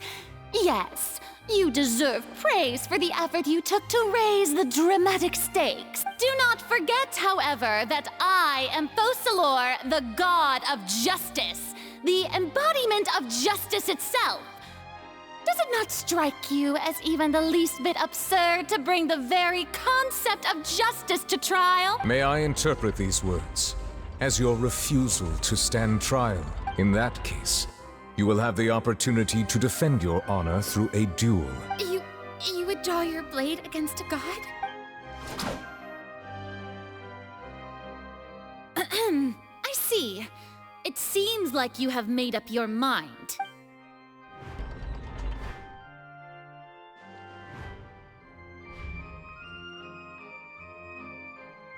Paimon can't believe it. She just surrendered. What the heck is going on? Did I just see an Archon surrender to a... Wow, how utterly humiliating. Lady Farina, what is the meaning of this? Shh! It would seem that there has been a misunderstanding. To be clear, the raising of both hands is not always an indication of surrender. Looking for excuses again. I raised my hands just now to indicate my acceptance of the trial. No duel shall be necessary, I will admit. that I've been running away for a long time. I'm sorry, everyone. I was unable to protect the people of Poisson. It is my duty to stand trial for my crimes. You are not the only ones to be disappointed in me. I, too, am exceedingly disappointed in myself. But now, it is time for the Hydro Archon to show you her courage and resolve. I, Farina, will use this trial to show the world the true meaning of justice! This time, I will protect you. Applaud and rejoice! One of the most outrageous and fantastical arcs known to the opera epiclese is now unfolding before your eye. Mark my words. This shall be one of the most exhilarating and brilliant shows ever to grace the stage of Fontaine! The trial of the Hydro Archon, Focalor, will now begin! Woohoo! Oh, now we're making history! Why does it feel like Farina just took over the whole thing? Like, come on! Didn't she just get forced to stand trial for her crime? Also, even though she's still acting super dramatic, she is taking this seriously this time, right? All right, then. Who will be my opponent in this trial? The court asks the prosecutor to please take the stand. Is that so? Very well. Then please speak, witness of Tivat, my accuser and fated opponent.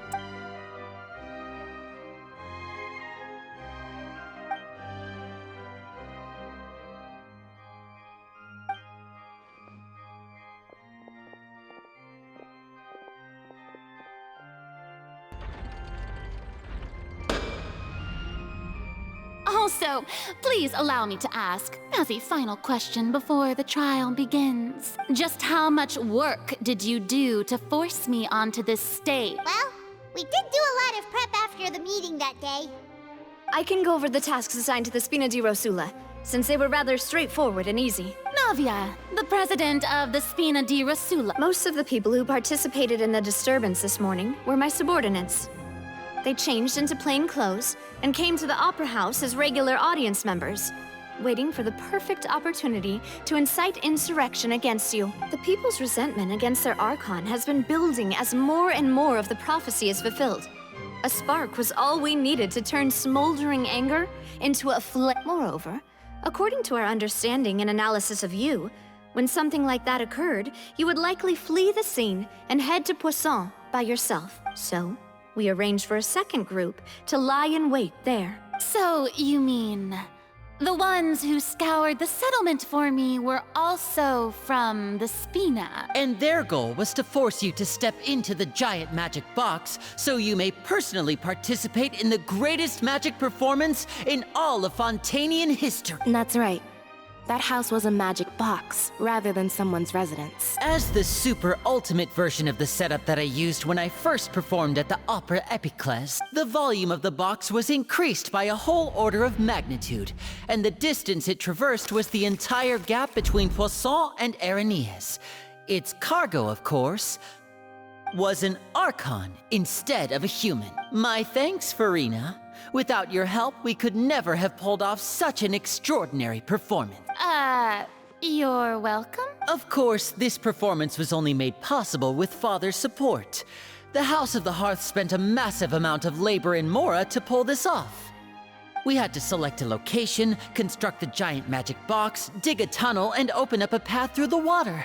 It was a lot of work for all of us. So, in other words, the earthquake that we felt within the giant magic box was just a normal tremor from the transportation of the whole house? That's right. It wasn't a sign of another disaster to come.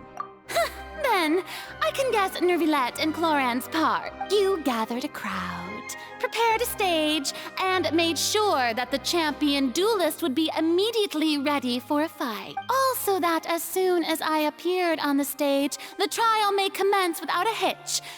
Am I right? Yes, that is correct.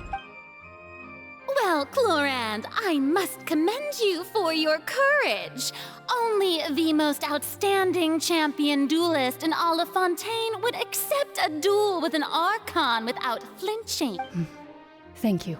As for you, Traveler, I suppose your role was to keep me distracted with conversation once you found me in Poisson. You'd make sure that I didn't notice anything amiss before revealing yourself as my prosecutor once we'd arrived onto the stage. Oh?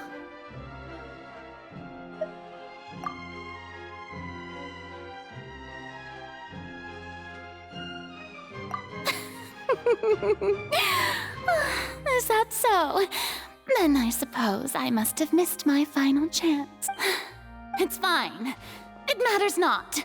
What's done is done. The stage is already set, so there's no reason to disappoint the audience. Let's see this trial through to the very end.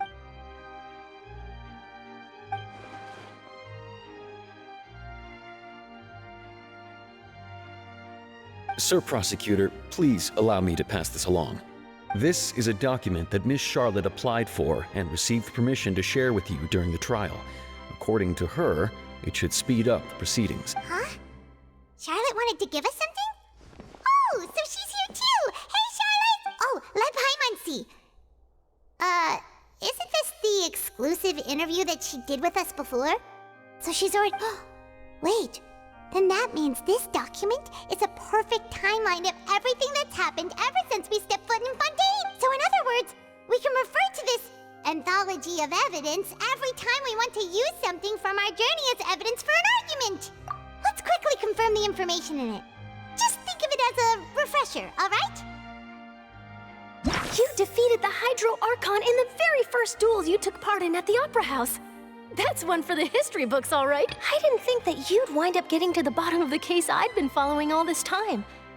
I guess you could also see this as a happy coincidence. This is the first time Monsieur Nervillette had a difference of opinion with the Oratrice. Even the Hydro Archon can't figure it out. A Fatui Harbinger. She's an extraordinary person. Her instinct, the fortress of Meripede was almost destroyed in a single day. That I didn't witness that scene personally will always be a source of professional regret, I think. According to Monsieur Nervillette, both Child and that whale should have been in the primordial sea at that time. I nearly lost my awesome friend Navia. To be honest, that still gives me shivers. The words of someone as extraordinary as a witch can probably only be truly understood when something surreal happens to you.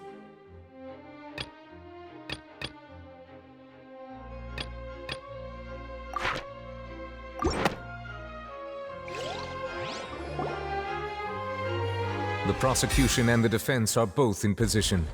The trial shall now begin. Oh, come on, Nervillette. There's no need to repeat all the unimportant legalese. Just fast forward to the part where the prosecution lays out my offenses. As the defendant and the lead actress of this performance, I still haven't even been informed of my supposed guilt in all of this. Of course, it is only natural for humans to struggle to understand the actions of a god. However, you will need more than that to convict me of a crime. That's true. But my charge here is unrelated to your conduct as an Archon. Instead, I would like to charge you as a fraud who's never been the Archon in the first place. Wait, what was that? Lady Farina's a fraud? Hey, I came here thinking that we were going to try the Hydro Archon for forsaking our duty, but did I hear that right? She's not our Archon at all? Charge accepted. Lady Farina, do you plead guilty to the charge? Lady Farina. I plead not guilty. How can I be guilty? There is no way that I, Focalor, otherwise known as Farina de Fontaine, a member of the Seven and the Regina of all waters, kindreds, peoples, and laws of Fontaine, could be anything other than your true Archon. Yeah. Even though Lady Farina can be rather eccentric, isn't it going too far to doubt her very identity? Yeah, I've never questioned her identity either. Sure, Lady Farina can be super irresponsible, but what grounds does that prosecutor have to make such a huge claim? I have cause to believe that common sense will prevail in this case. Many of the members of the audience have known me as the Hydro Archon ever since they were born. There would be no fooling their memory. See? Even the Oratrice has decided to show me its favor. Are you sure you want to commit to a charge that will never be upheld? If you wish to drop the case, I can promise you as the God of Justice that you will not have to face trial for making a false accusation. We will treat everything that's happened as a dramatic spectacle and move on with our lives. What do you say to that? An argument with near impossible odds, huh? We have to not only refute Farina's claims, but also overturn the long-held beliefs of the people. Well, I tried to give you the chance to surrender. If you must persist, then let me ask. If you believe I'm not the Archon, then what manner of being do you think I am? And if I was not the Archon, then how did I manage to live for over 500 years?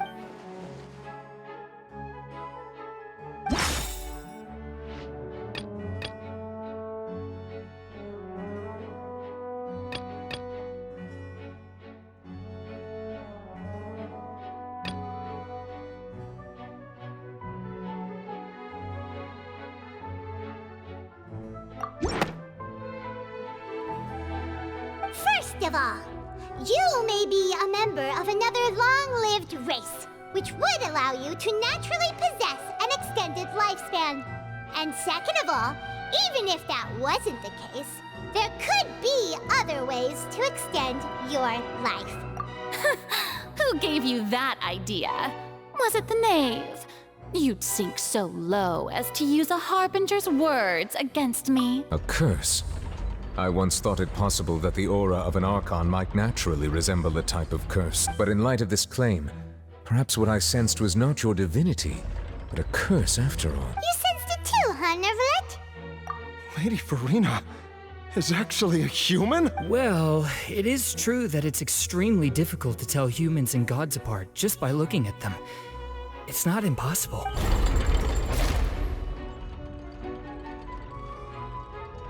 Well, don't start celebrating too early now. Even if I have been carrying a curse like you said, how does that prove that I am merely a human being? Besides, everyone knows that the main difference between a human and a god is the possession of authority.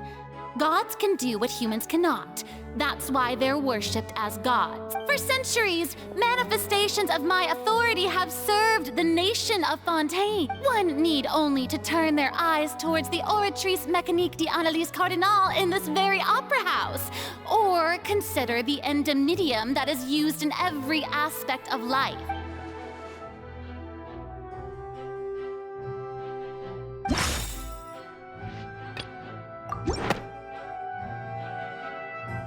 You tried to reference the Oratrice, but weren't you as confused as all the rest of us when the Oratrice declared Child to be guilty without any proof?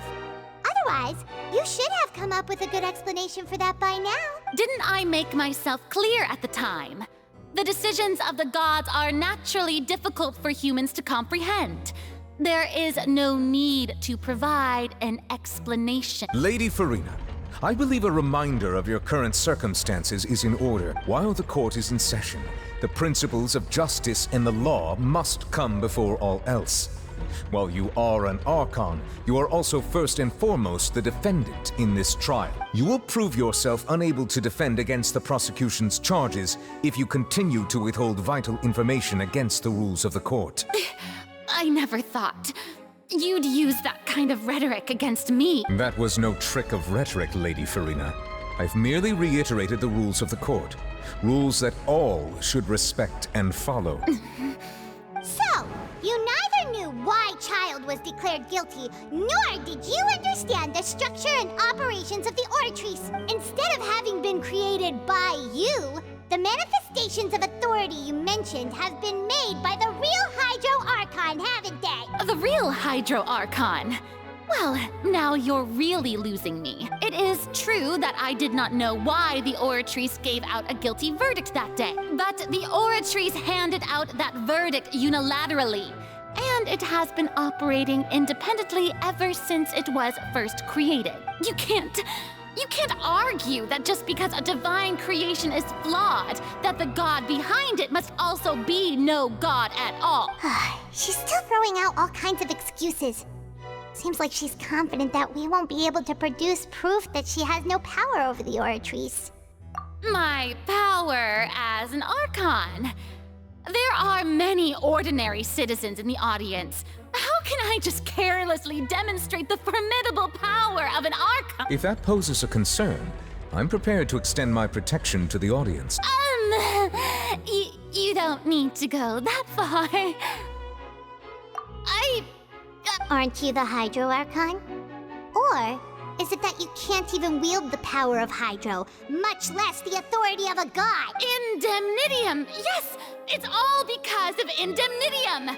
All Archons derive their power from the faith of the people, and I've converted the people's faith in justice into Indemnitium. Thus did I give up all of my divine power to provide everyone with energy for their daily lives.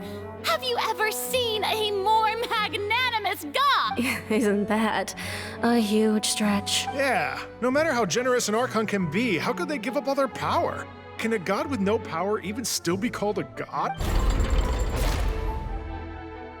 It seems like nobody's buying Farina's excuse. Hey, come now, everyone. Please don't stare at me as if I was a liar. I'm still the same Farina you knew, right? The one that you loved. Shouldn't you want to believe in me, please? You've got to believe me. If what the prosecutor said is true, she really has committed a grave offense. Did she deceive all of us? And all of our parents and grandparents too? And all of our ancestors? Ever since they were born? Enough! That's enough. Tell me then, if I'm not the real Hydro Archon, then who is? If you have no evidence of another Hydro Archon's existence, nor can you find anyone who can back up their claim to be such, then what grounds have you to say that I'm not actually the real deal? Wow, she came up with yet another argument. How can we refute her now? Seems like she really doesn't want to give up.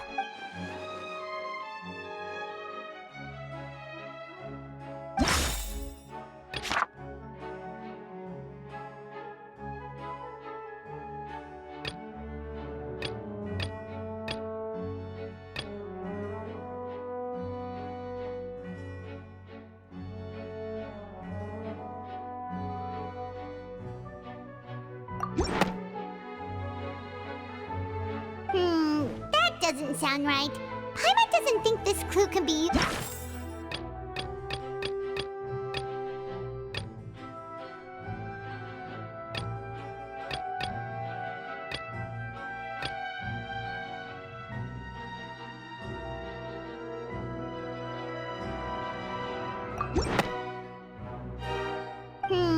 that doesn't...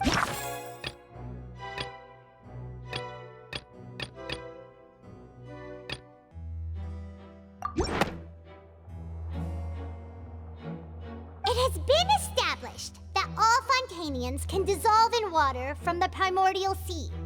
And that means... Since you insist on claiming to be a god and not a human, then there's a method that you can use right here and now to eliminate all suspicions of you being the latter. Miss Navia, please apply to serve as a temporary attorney for the prosecution before addressing the court.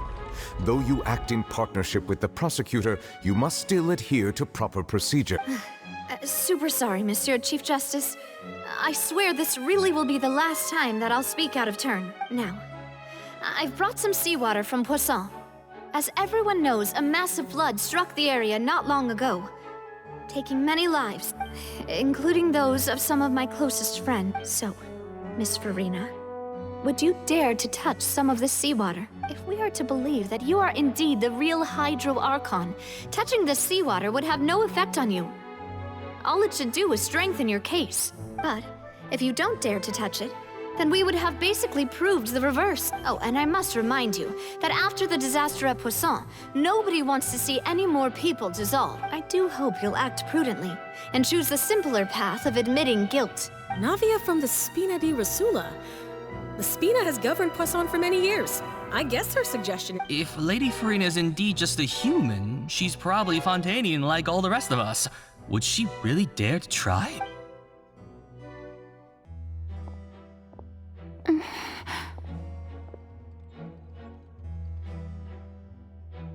Lady Farina, this test has been unilaterally proposed by the prosecution. As it falls outside the realm of standard court proceedings, you possess the right to decline participation. Well, of course he had to tell her that. But refusing to participate is basically the same as a confession of guilt. She's just staring at the water without saying a single word. It really does seem like she's quite terrified of it. That could only mean— What's going on? Is she really planning to— That's not what we thought she would— Due to the inherent risk of the test, Lady Farina, you may— Hey!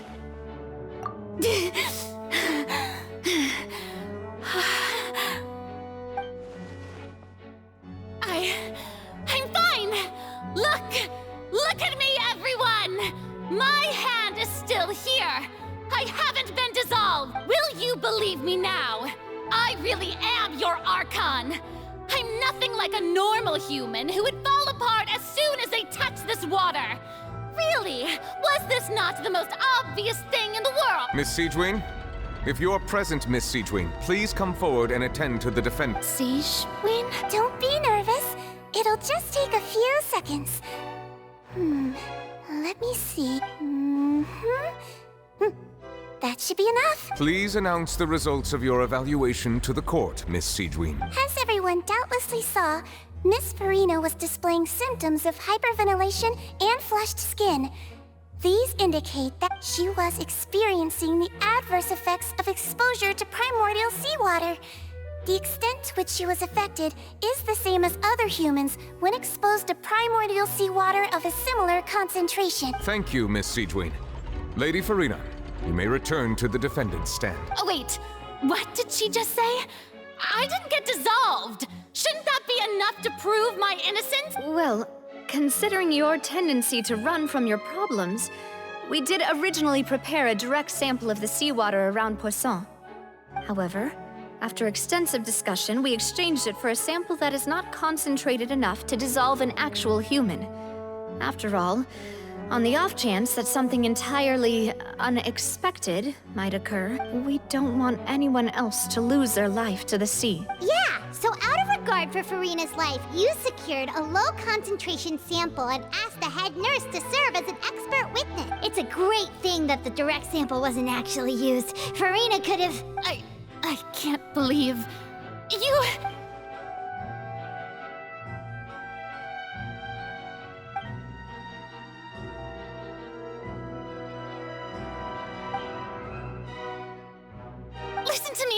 Listen to me, everyone! Please don't give me such cold and disdainful looks! What happened just now didn't prove a single thing! Think about it! How can you conclusively prove that an Archon can't also be affected by the primordial sea? Also, if I was really just a human, why would I dare to just put my hand in that kind of water?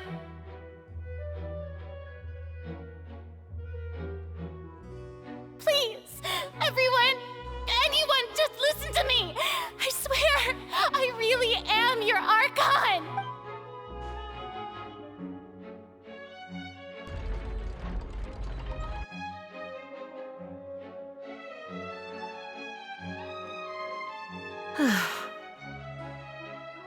I don't think anything she says at this point will sway anyone. The odds are just too stacked against her now. With all the things that have been said, Paimon doesn't think there's any way left for Farina to win. I believe the time for arguments and presentation of evidence has come to an end. If there are no objections, we will move on to the final judgment.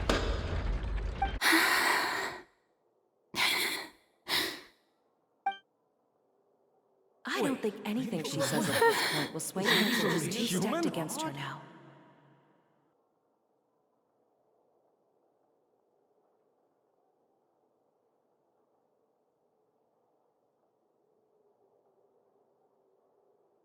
In my capacity as Chief Justice, I shall now render judgment on Farina's misrepresentation of herself as the Archon of Fontaine. As a human who knowingly deceived her fellow citizens, Farina is guilty.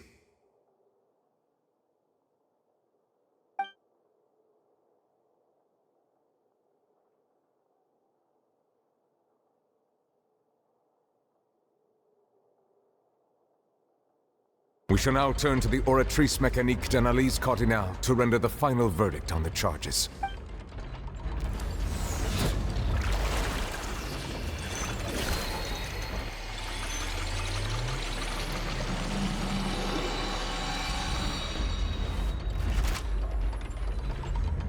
According to the judgment of the Oratrice Mécanique d'Analyse Cardinale, Farina is...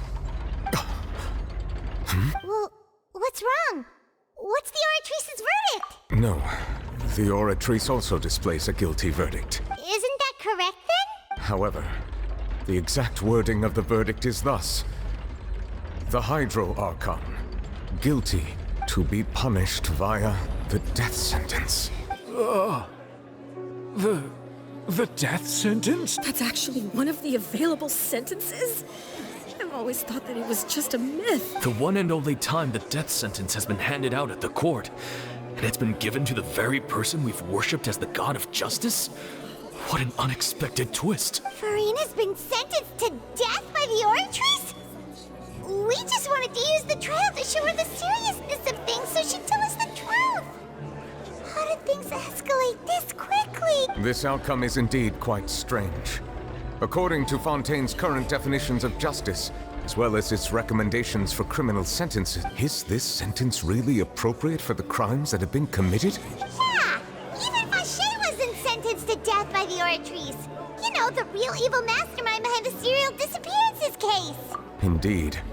Not only is Farina's sentence overly excessive, the very point of our trial today was also to prove that Farina has never been the Hydro Archon in the first place. But now, the Oratrice seems to have deliberately invoked the title of the Hydro Archon.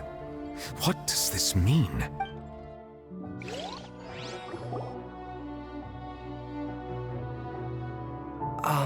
Excuse me, if I may interrupt. Is the trial still going? Fremine! You finally made it. I assume this means you've completed your mission? Mm-hmm. Any mission Father assigns to me will always be top priority. Is that the first prophecy slate? Huh. So the knave privately arranged for Fremine to try and find the missing slate? I looked everywhere and finally found it at the bottom of the sea. It took me a long time to get around some dangerous stretches of water, but has the trial already concluded? Then, doesn't that mean I've come too late? Oh no. Father will be disappointed in me. Thank you for your hard work, Mr. Fremine. Please allow me to review the record left on the slate. Traveler, I believe that you have already seen the other existing slates, and would like you to come here and confirm their contents. Huh? So what do you see? What is it? I believe I've now made sense of the Hydro Archon's crime. It has to do with Fontaine's lost history. Huh? Isn't the Hydro Archon just guilty of deceiving her people? Oh, wait, no, that's Farina, and we've already proven that she's not the Hydro Archon. So when you say Hydro Archon, do you mean the real Hydro Archon we've been kinda talking about? In truth, everything that you've encountered in Fontaine up until this point can be traced back to the contents of these stone slates. However, I'm uncertain as to how much sense they currently make to you. Okay, let's try to recall the contents of the other 3 stone slates. Paimon will do her best to help you remember.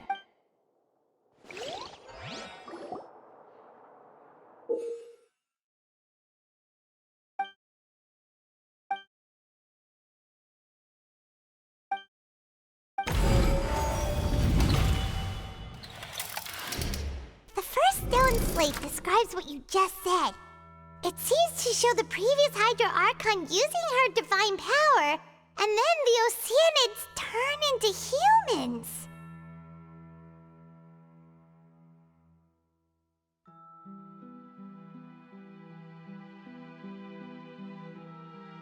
Does that mean that Fontanians are transformed Oceanids? Oh, Paimon wasn't expecting that. But if Oceanids can turn into humans, then perhaps this process can be reversed as well. The second stone slate shows Celestia floating in the sky, and the Hydro Archon and her people worshipping it together. But the heavens still brought judgment down upon them. This must be the point when the Hydro Archon and the Fontanians were branded with their original sin. Does this mean that the original sin and the Hydro Archon sin are the same thing?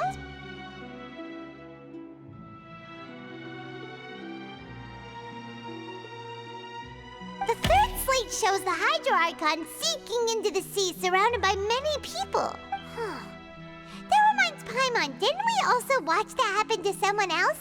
Well, the fourth slate is the prophecy the Fontanians have been talking about. People dissolving into the sea, the Hydro Archon crying on her throne, and so on. We didn't believe that such a crazy disaster could happen at first, did we? But after that incident, it was just a question of when and not if.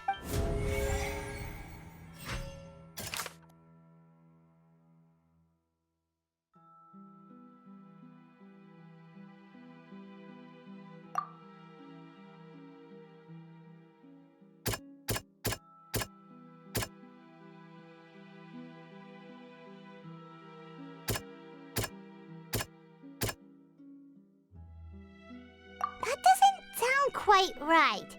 Let's think about this some more.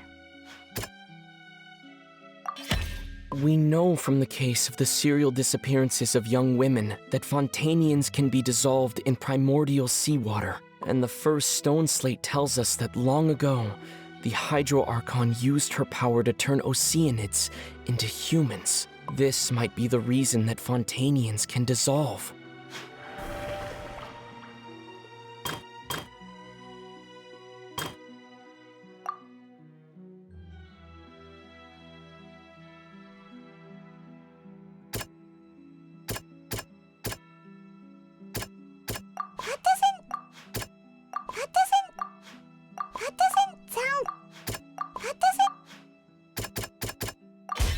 Perhaps what is about to take place has all happened before. The true sin of the Hydro Archon that Nervalet mentioned, and the original sin cast down on the people of Fontaine by Celestia, has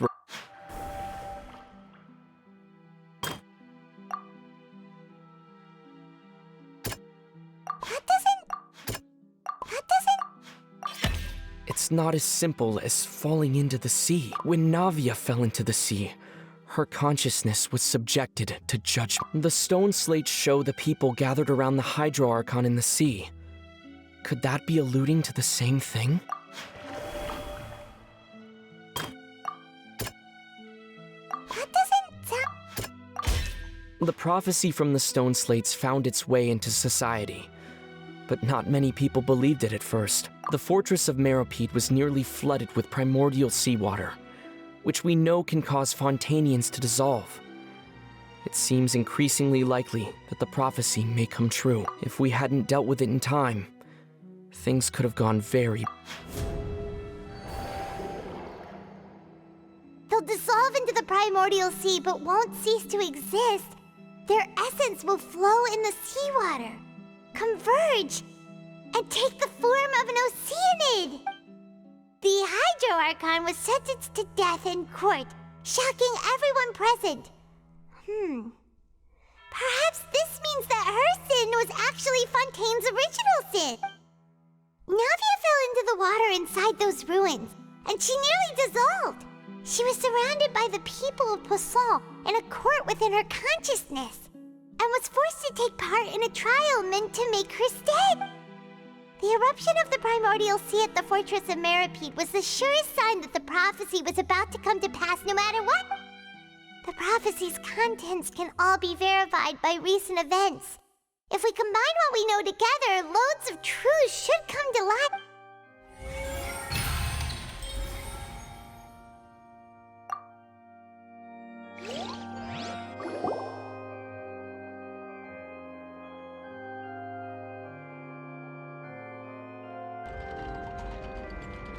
Huh? Oh, Paimon gets it now! So that's how you can make sense of it. But then it feels like we're going to have to share some truly shocking revelations. Let's hear them.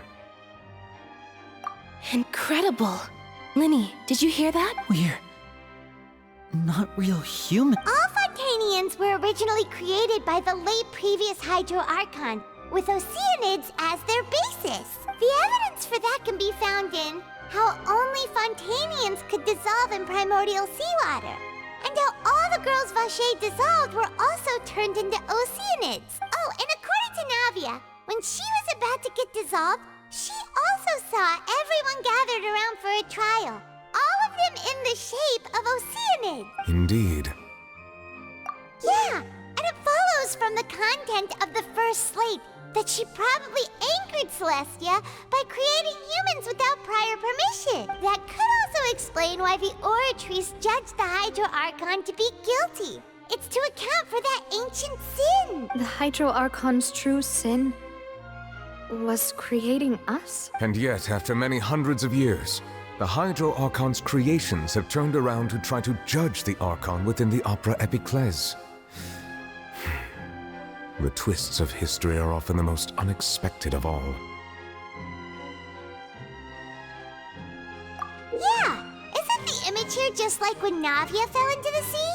So wouldn't it be trying to show the image of the Hydro Archon also falling into the sea once the prophecy has been fulfilled in the fourth slate? In the end, the people will all be dissolved into the waters, and only the Hydro Archon will remain weeping on her throne. Only then will the sins of the people of Fontaine be washed away. Did Paimon get all that right? You've made some keen deductions. I must say, given how much you still don't know, it is impressive that you've already managed to connect so many pieces of the truth. However, while you were able to decode all the information on the slates, they've also been etched with an additional layer of hidden information using a different power source. When we were at the ruins, I tried to decipher the hidden information recorded in the slates. But since we only had 3 slates at the time, I was unable to come to a full conclusion. Now that the slate collection is complete, I shall make another attempt to decipher the narrative recorded within. If everything goes well, we should finally be informed of the unadulterated truth.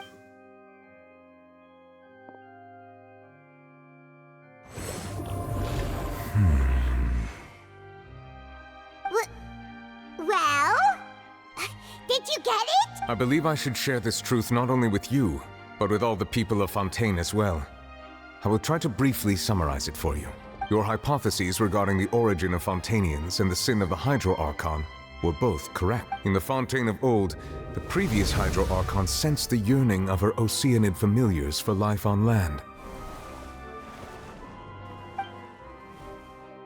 The Oceanids were enamored with the beauty and romanticism of human beings, and wishing to have those experiences for themselves, expressed to the Hydro Archon their desire to become of a similar kind. However, even though water as an element is intricately linked with the power of life, the Hydro Archon, as one of the 7, did not possess the authority to create a new form of human life. Not one to give in, she eventually found a way to create permanent humanoid bodies for her familiars by appropriating the power of this planet's primordial sea. She poured primordial seawater into the Oceanids' blood vessels, creating humanoid mimics in the process. But if Fontanians were to ever come into direct contact with water from the primordial sea, the power within their bodies would escape these artificial restraints and return to the sea.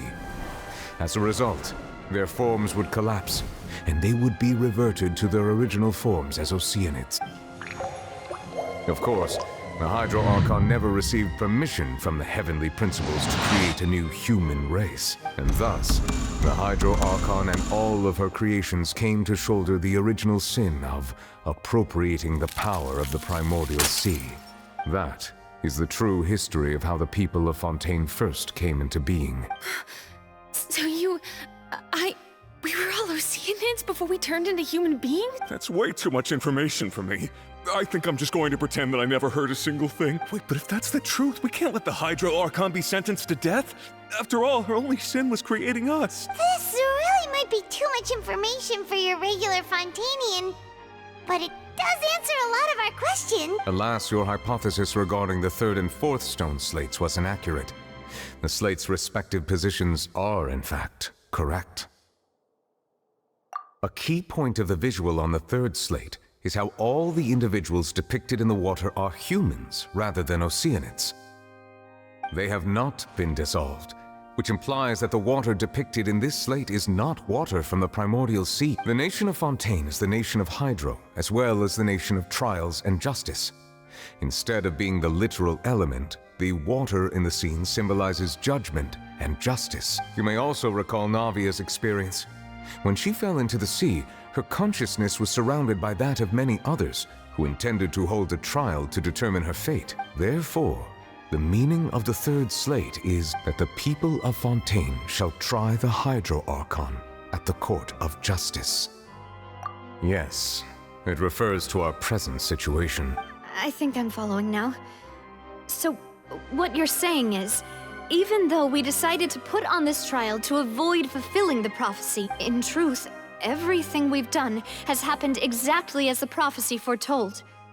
So now, it seems, we're the ones making sure it comes true. What should we do? Huh. No matter what, the prophecy will be fulfilled. Is this what it feels like to be a prisoner of fate? If that's the case, does that mean the scene in the fourth slate will also be fulfilled soon? Traveler, I would like to point out another small fallacy in your deduction about the fourth slate. You probably thought that the eruption of primordial seawater beneath the fortress of Meropide served as the surest sign that the prophecy was about to come to pass. However, I believe that rather than being a sure sign, that eruption could in fact only be a small warning of something far worse to come. As for the root cause of the catastrophe, I believe you've already encountered it once before.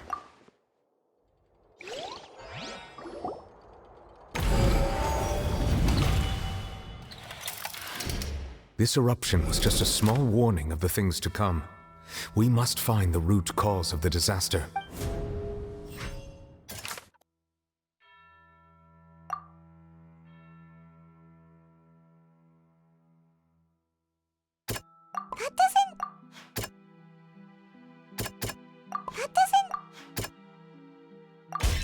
It was both dream and reality. If we're talking about a true culprit, that could only be that thing inside the primordial sea, right? The truth, the original sin, the trial, and the root cause of the disaster.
was way too close!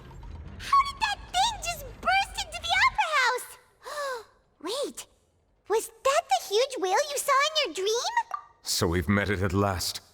I understand very well why it has chosen to make an appearance here. That whale does not belong to Tevat. It is a monster that has traversed the stars, weeping all the while. It has been greedily consuming the energy from the planet's primordial sea, using it to grow. That is the main cause for the rising sea levels. And once it has finished consuming all of the energy contained within the sea, its next step will be... You said that when the Hydro Archon first created Fontanians out of Oceanids, she filled their blood vessels with primordial seawater. Precisely. That whale finds the blood of Fontanians nigh impossible to resist. Therefore, when it left the primordial sea, it decided to make its next stop a packed opera house full of food. Food in the form of Fontanians. We just barely managed to push it back, right? In that case, won't it come back to target the people again, once it's managed to recover its strength? That is correct. Indeed, it is more accurate to say that we should thank that Harbinger for buying us some time. Without him, the whale would have likely come onto land far sooner. From the way he looked, he must have been fighting the creature for quite a long time. That battle maniac. We've always known that he had a special connection with that whale, but we definitely didn't expect it to help us out like this. Anyway, now that we know that this whale is the actual cause of the disaster recorded in the prophecy, all we need to do to stop the prophecy would be to find a way to beat it up, right? It is too late. It had already absorbed too much of the primordial sea's energy before we could notice it. At this point, it has become practically integrated with the sea itself. Even if the entirety of Tevat were to be destroyed, it could still survive and swim off towards some other world. That's not something I will accept. We've already done everything we can, and we even found the true culprit. We've come so far. You can't just tell me that the last hurdle is some impossible foe. That's just not fair. Indeed. That's not how a grand performance should end. I'll fight it to the end. No matter what. So the prophecy will be fulfilled no matter what, huh?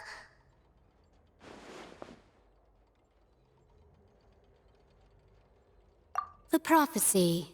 Yes, what has been prophesied will be fulfilled. You may view such things as the history of the future.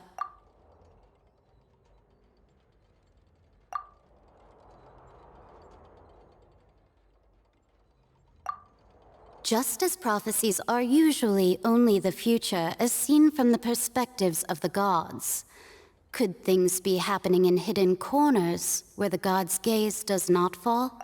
Ultimately, fate shall serve as your only guide, no matter what will happen in Tevat's future. All you need to do is to play your part.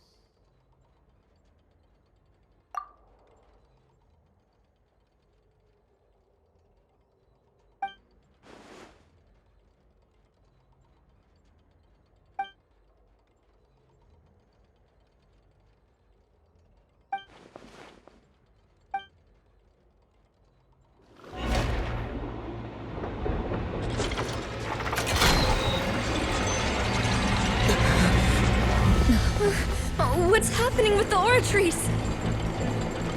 I believe it is preparing to carry out the death sentence.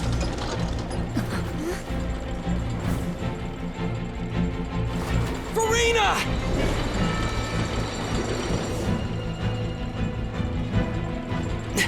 No, I still need answers.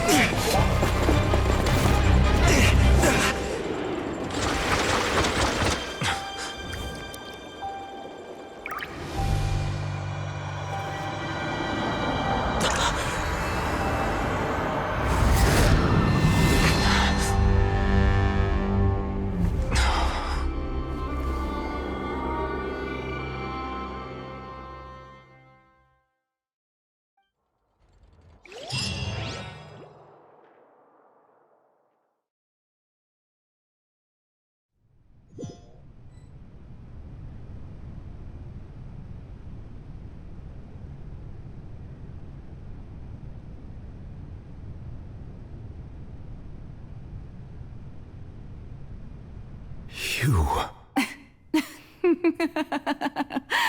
Sorry.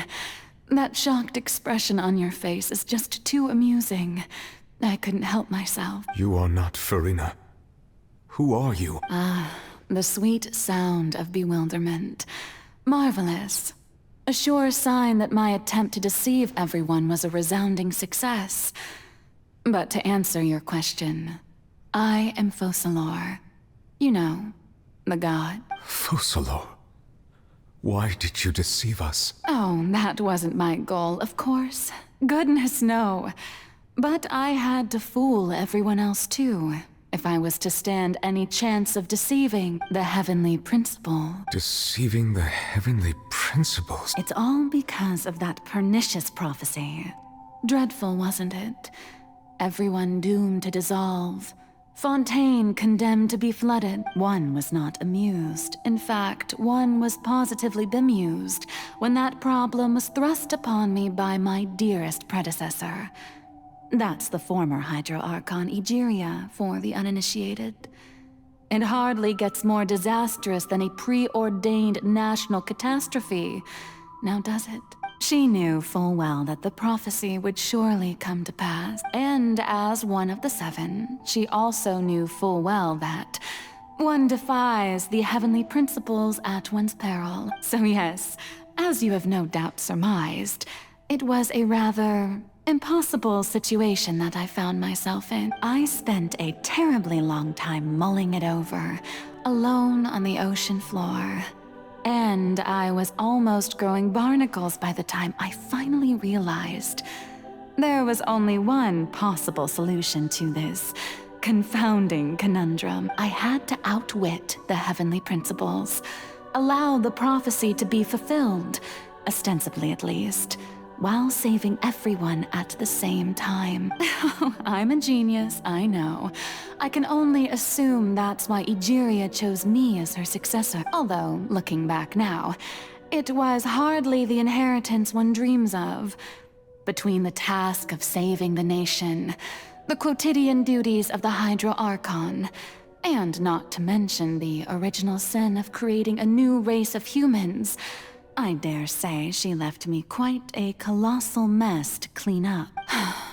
But one can only play the hand one is dealt. I did not choose this, any more than I chose to be one of her Oceanid familiar. So you were also once one of the Oceanids, transformed into a human by Egeria's hand? Yes, I was. I always dreamed of becoming human. And I still do. Even now. In my eyes, to be human is to be part of the greatest opera ever known. After becoming a god, I separated my divinity from my body and spirit, leaving behind only a self that was as naive and bewildered as my past self on her first day as a human being. The me you see before you now is that divinity. And the human counterpart I left behind, I named Farina. She could feel joy, sorrow, and everything in between.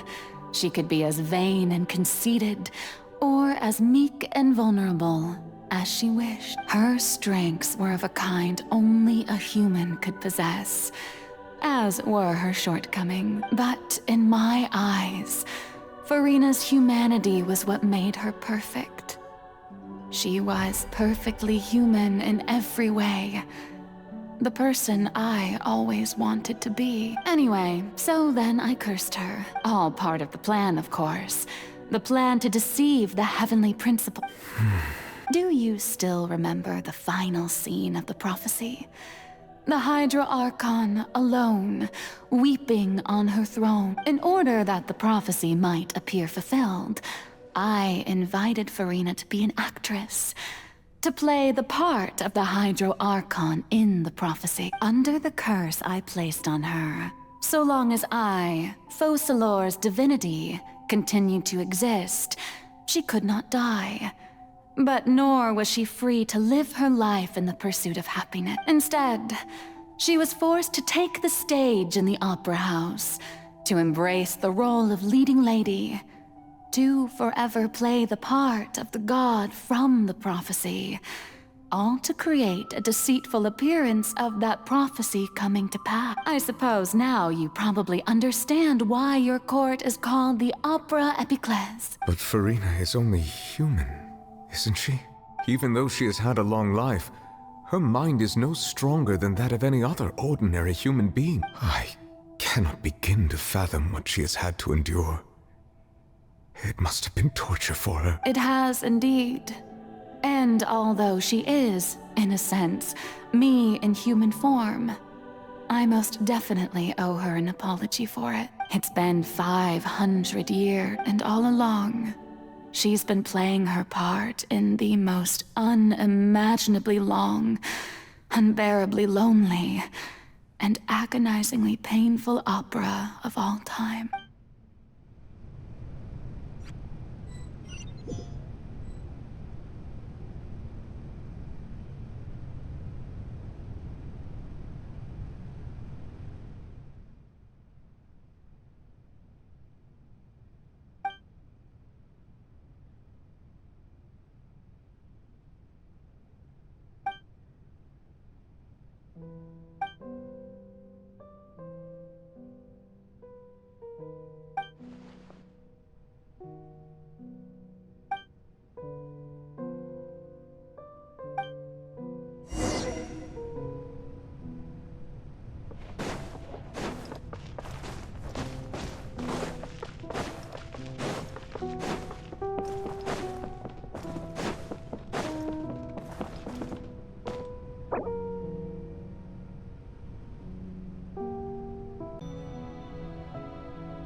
Oh, who permitted you to come onto this stage? Now, I understand your admiration for my august self, but I must ask you to keep to the rules. All right. It is not my intent to reprimand you. There is no need to state your name. Just be off with you.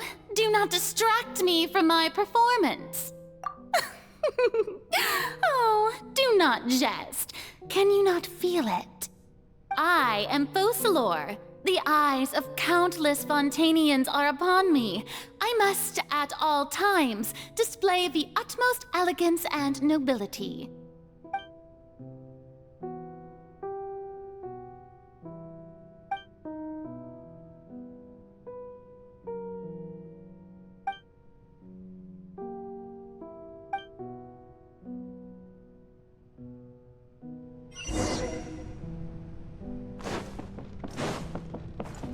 Dear audience, the performance is experiencing a technical difficulty, but worry not.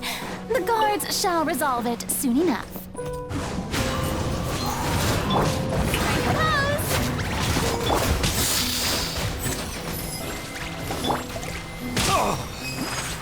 Settle down!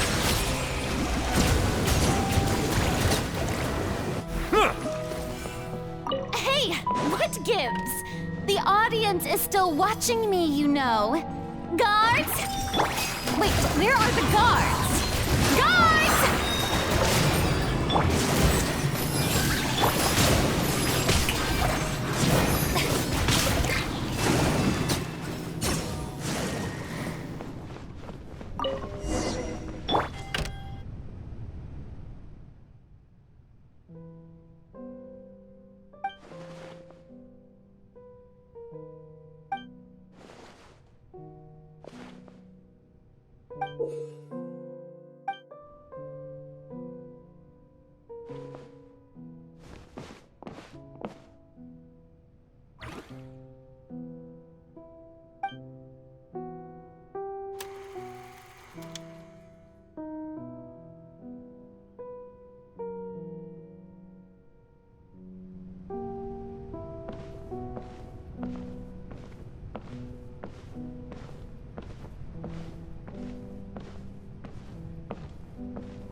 Farina. Huh? Who's that? Who's calling me? Where are you? Be not nervous. Be not afraid. I am before you. Wait a moment. You're mirror me? How can this be? Mirror you, huh? You know what? That's not bad. Let's go with that. Mirror me. What do you wish to say? The prophecy. Have you heard of it? What prophecy? Wait. I know. I think. I don't know why, but it's in my head somehow. The people will all be dissolved into the waters, and only the Hydro Archon will remain, weeping on her throne. Only then will the sins of the people of Fontaine be washed away. Oh, very good. You know it well. What's going on? I can't seem to remember anything clearly. The only thing I know for sure is this prophecy. Will it really come to pass? Yes, it will. And that is why I've come to you.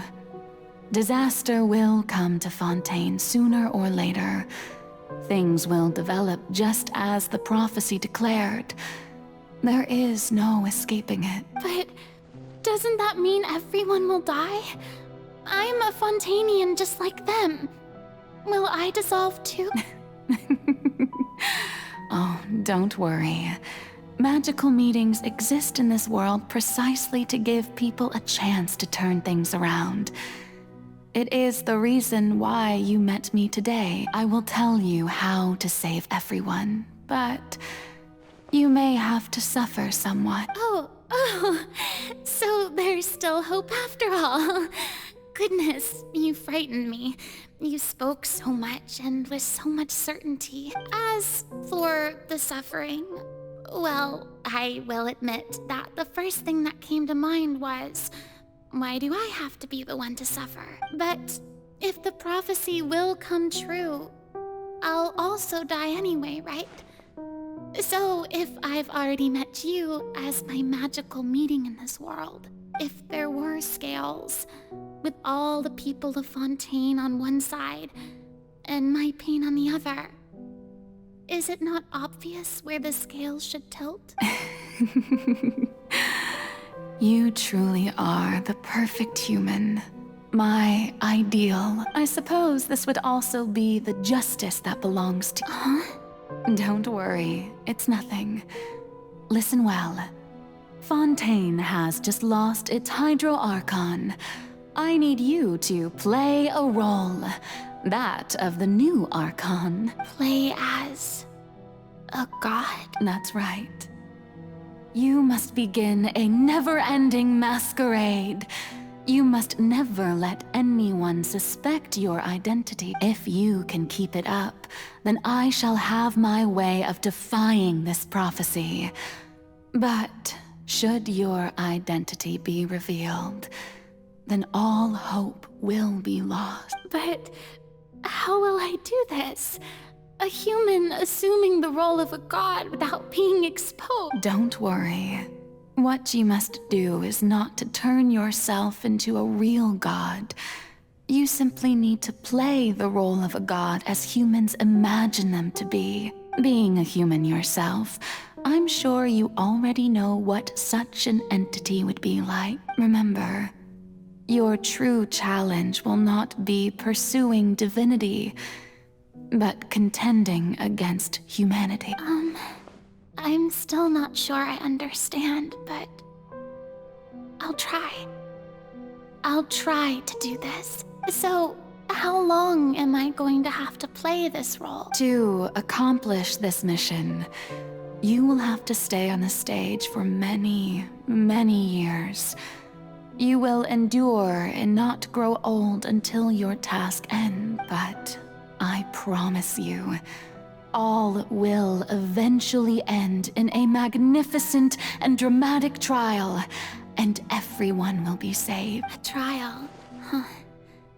How exciting. I'll be looking forward to it.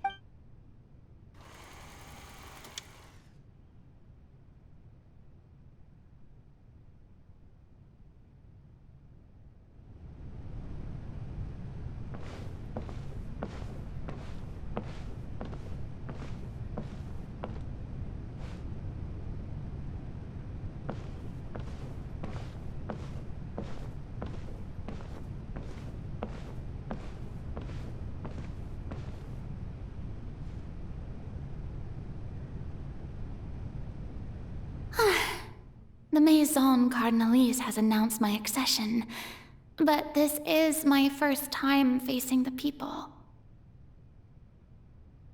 What should I say to most appear like a god? To be honest, I still don't know. Perhaps I should first try to act natural. Ladies and gentlemen, good evening, and welcome to the Opera Epiclé. I'm sure you've all heard about how I have taken on the role of Hydro Archon. Indeed, I am Verena de Fontaine, your new Archon. In truth, I know little about becoming a nation's new god, but it will be my honor to guide you all as the god Focalor, the god of justice. I shall do all within my power to lead you into an age of fairness and justice. Once again, thank you all for coming. If you should have any questions or suggestions, please send them to the Maison Cardinalise. The future of Fontaine will require us to work together after all. This should do it. I thought I might stammer, but thankfully, I was able to convey my thoughts just fine. Okay, and... That's the new Hydro Archon. Is this some kind of joke by the Maison? I would have thought that a being that surpasses humanity would be a bit more assertive.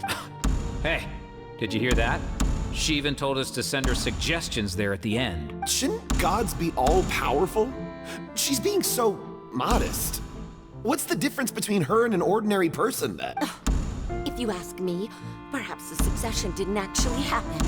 She might just be a Maison-back puppet. Wait, what's going on? Why is everyone suspecting me of being a fake? Oh, this is bad.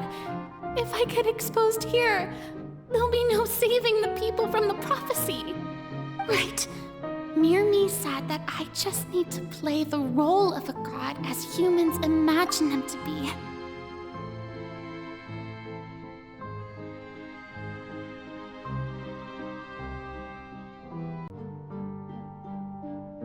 Calm down, Verena. Think. What do the people want? How would they imagine a god to speak and act? Assertive, with a strong sense of presence. One who can dispel all doubt. That is the character I'm fated to play.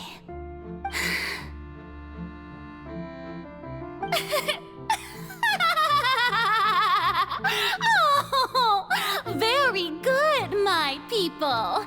Only ones such as you are deserving of my rule. Now, I was wondering if some weak puppet were to one day come onto the stage and claim ownership of this opera house, would the children of Fontaine follow them? Well, it seems that you would all see right through them. Having passed my test, you are qualified to witness wondrous trials alongside my august self. Here in this opera house, you may consider my previous act a door gift of sorts. I thought it was a debut that suited the atmosphere. Now then, let us be reintroduced. Ah, so that was just a performance. How could I have forgotten that we were inside an opera house? Her personality. It's quite shocking, to be honest, but I suppose it's a better look than before. Such a fascinating and bold deity. How wonderful! Our future may yet be bright after all. It seems I've turned them around. Best follow this flow and restart my accession speech. My dear people, whether you acknowledge me or not, whether you trust me or nay, I say to you, keep faith in your ardor for justice. We have heard it said that this nation's sins can no longer be washed away. Well, I say that justice is most fragrant when it blooms amid sin. No, this won't work. They'll suspect me again. I must play the role that they want me to play. The scales of justice should not weigh heavy in the hands of its god. On one side, it must carry fairness and justice. And on the other, praise and applause. May law be the prayer on our lips. May judgment be our worship. Let us light the fires and drink to the future of Fontaine! There is no trouble in this world that justice cannot solve. All that is needed is for you, my people, to believe in it, heart and soul. So long as I, the Archon Focalor, stand within the Opera Epiclese, so long as I stand before the Oratrice, I shall even judge the gods of this world!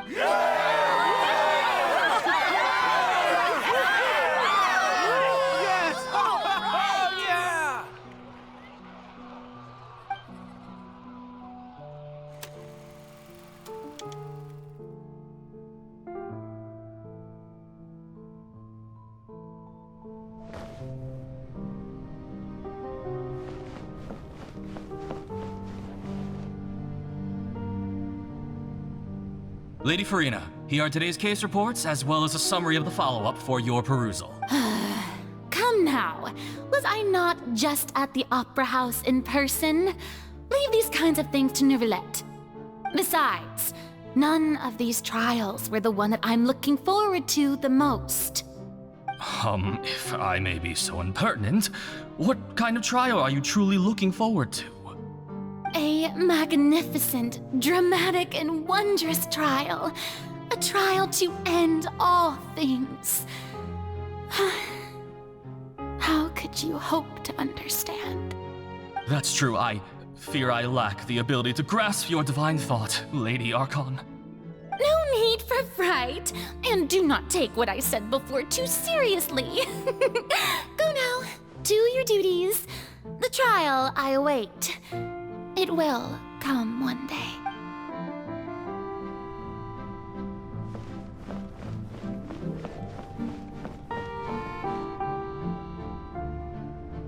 Lady Farina, I don't know what to say. Thank you for agreeing to see me. No need to thank me. Or rather, thank your own sense of perseverance instead. Long have you stood in line to meet me, have you not? Oh, I'm afraid that's just an inevitable consequence of my divine char. All right, Deoteria, is it? How is your son's illness? You remembered me, and you knew of my family too. He is doing much better now. In fact, he is far more of an ardent believer than I. He was the one who forced me to seek an audience with you, and to bring your words back to him. Oh, good. Very good. If this should happen again in the future, please do not hesitate to come and tell me. Going down to citizens' homes every so often, while not usual practice, should serve as a fine change of pace. Oh, you're such a gentle and wise god. Thank you once again, on behalf of my son.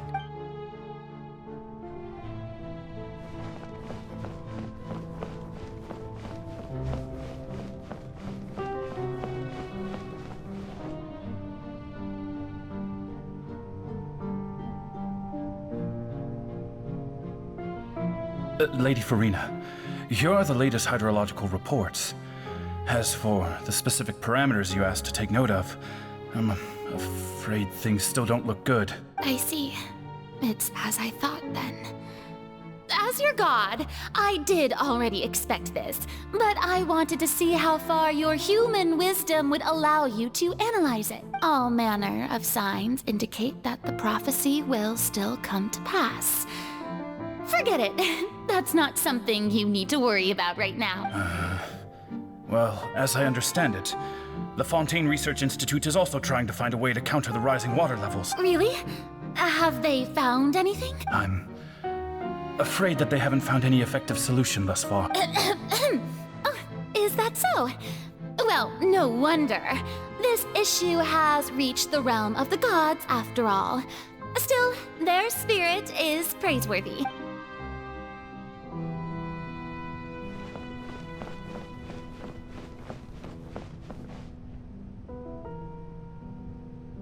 The day is finally over. I haven't had a moment to breathe this whole time, but it's good to see that everything's getting on track. There are no longer any voices of suspicion. Maybe this is fine.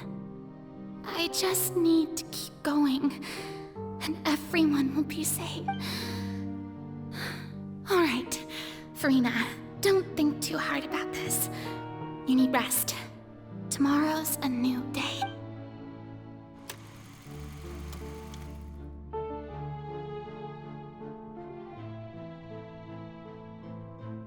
Lady Farina, here are the new trial reports for the latest cases, as well as a summary of the follow-up. There'll be no need for that. I've seen them already. There's no need to go back over scenes I've witnessed in person before. Lady Farina, I've waited so long for this chance to see you in this manner. Indeed, my dear, loyal citizen. This joyous moment is an honor for us both. Lady Farina, we're detecting significant hydrological anomalies near Poisson. Understood. Keep monitoring. Keep me informed should anything come up at the Institute. I don't think I let anything slip today. I must show the people that there is nothing to worry about. I just don't know when these days will end. I feel utterly exhausted. Best to rest early today, too.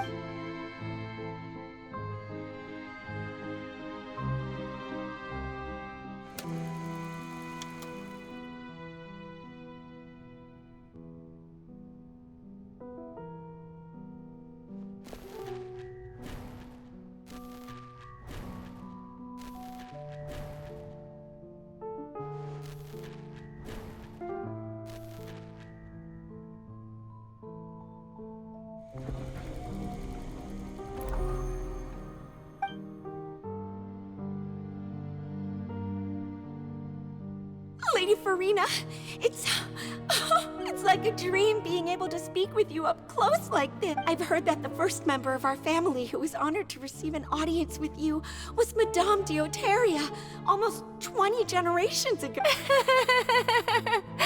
And what a fine family yours is indeed. It brings me great joy to meet such a faithful believer. A descendant of a line most ardent. Surely you exaggerate, Lady Farina. What is it, good citizen? Are you crying? Really now? I didn't even notice. This must be the overflow of hydro from my person. Well, can't quite help being the god whose dominion is the waters, can I? No wonder. No wonder. A manifestation of your power, then. Oh, Archon, I am honored to have witnessed it. Honored indeed.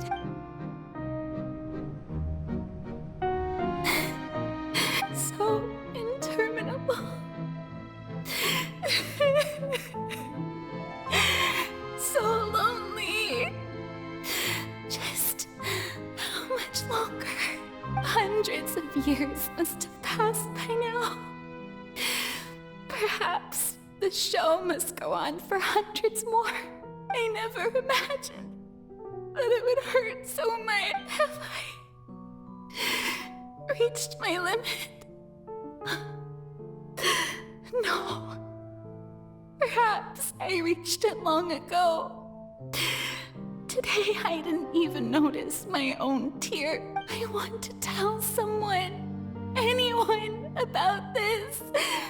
But would that not destroy all I've done so far? I've conducted so many investigations across the centuries.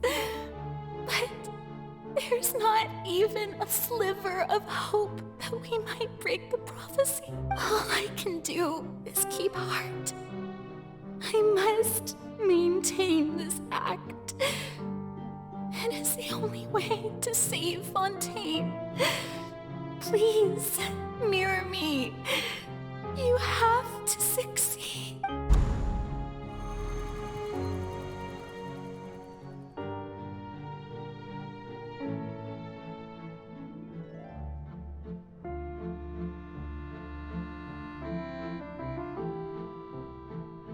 Farina, you don't have to shoulder this burden alone, although I don't know what you might be keeping from everyone. Your people are more than willing to share your burden with you.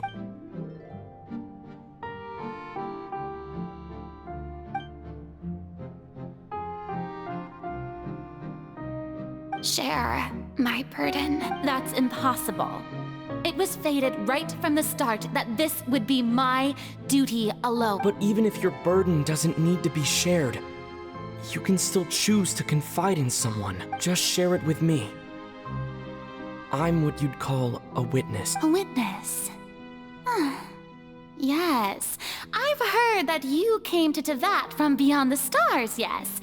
In other words, you never belonged. And if Tevat is, in its entirety, a show on a stage, then you're just a spectator, aren't you? If that's the case... He's right.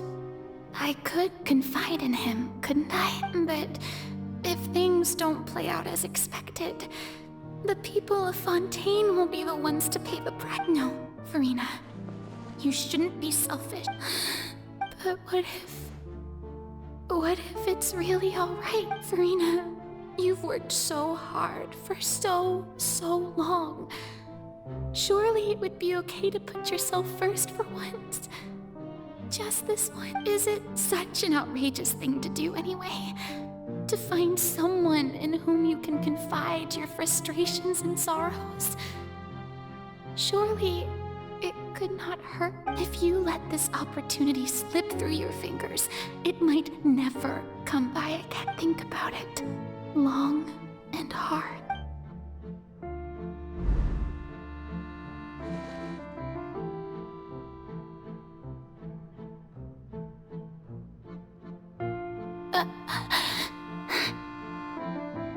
No, I have nothing to say.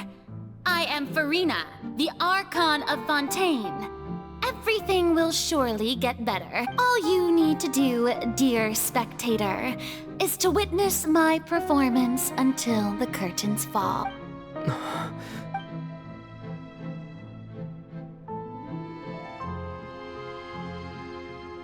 Fine.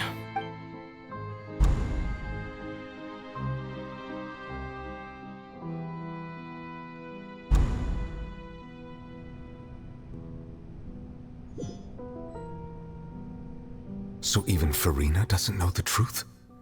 You've never once let her in on the full plan? Yes, it had to be done. To deceive the heavenly principles, you must first deceive yourself. She did very well.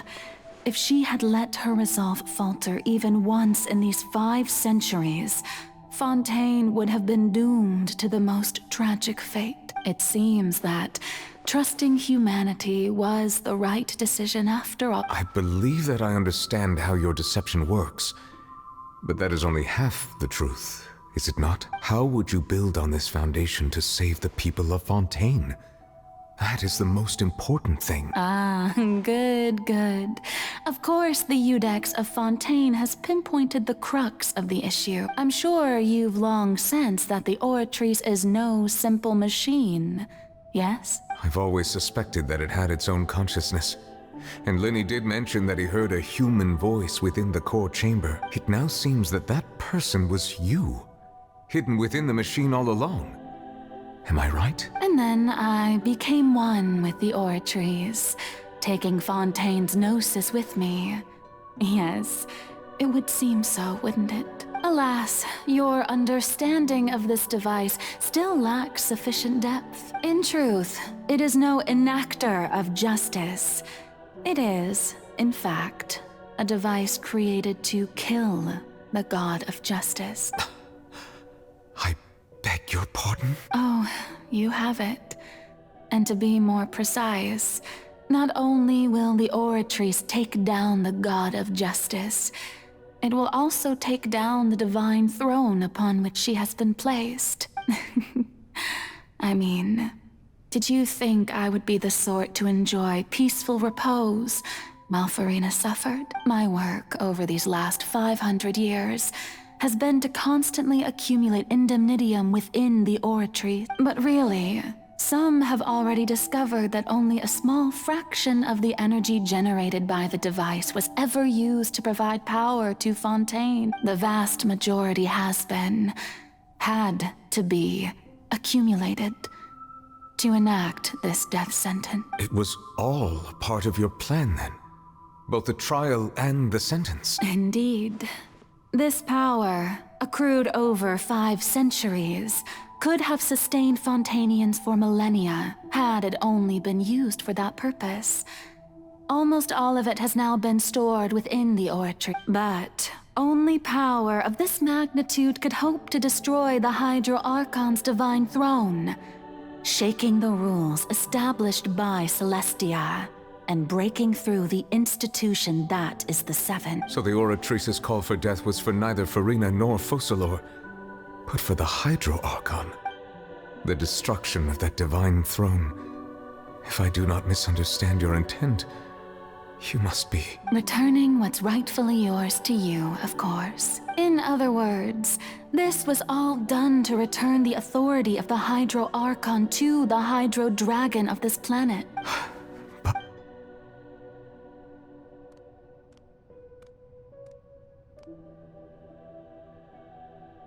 Oh, what? Getting sad again, are we? The authority of the ancient dragons shall soon be yours once more, O Hydro Dragon Sovereign. And this is the face you make. All you've done throughout the years is just so you can sacrifice yourself at the very end. I've never quite seen it that way, you know. Even now, I'm quite pleased at how well my deception worked.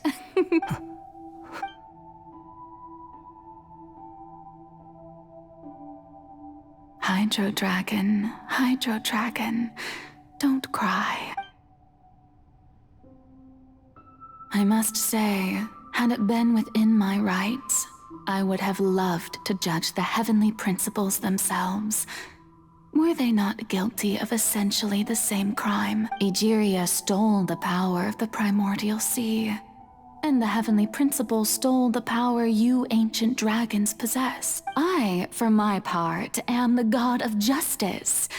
And is it not just that your original powers should be returned to you? Speaking of justice, I have always believed that justice lies in the process of pursuing human existence itself. So, if the theft of the primordial sea's might was Fontaine's original sin, then, leaving matters of procedural right and wrong aside, the descent of the Fontainians as humans and their right to exist in this world would be Fontaine's original justice. In other words, existence was Egeria's justice, and to me, justice is the continuation of that existence, defying the prophecy and ensuring that Fontaine's people shall live on.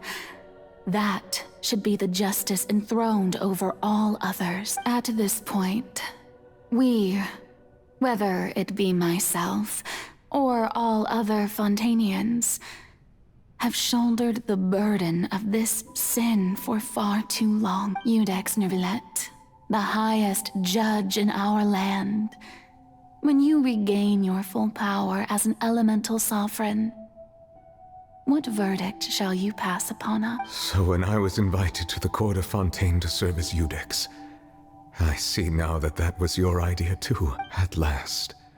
I now understand the true purpose behind this position. In the beginning, I was uninterested in human existence. But these 5 centuries of living alongside them have gradually brought about mutual understanding between us. And I have even attempted to feel as they feel. You are a devious one, Focalor. Things being as they are, surely you know that I could never declare them to be guilty.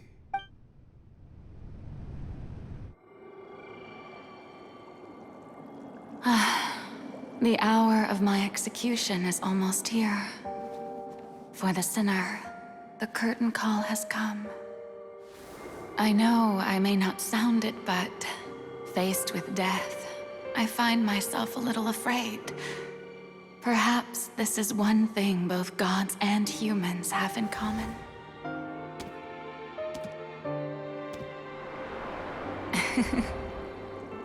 Farewell, Nervalette. I hope you've enjoyed the part you played these 500 years.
Judex Nervalette, hereby declare,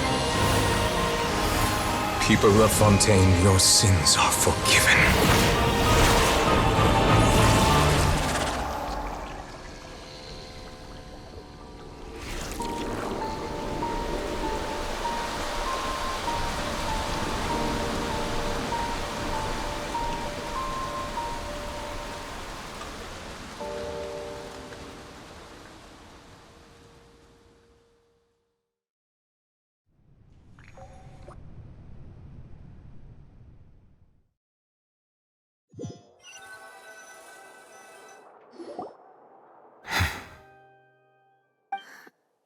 What just happened?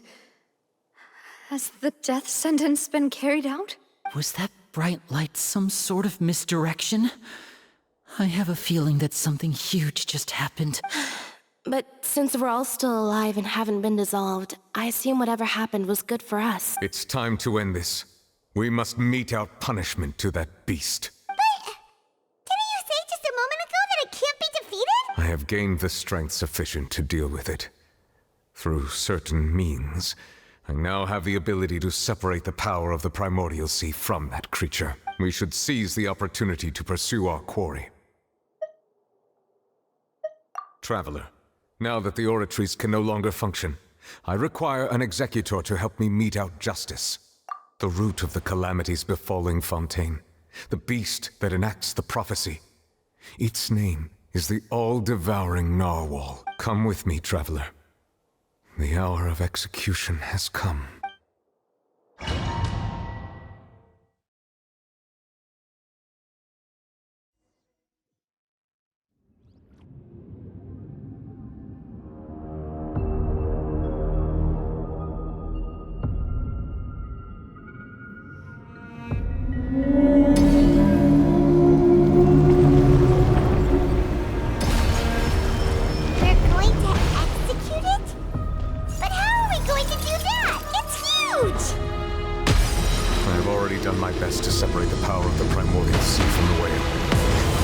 Size of the beast, I cannot reach the power source.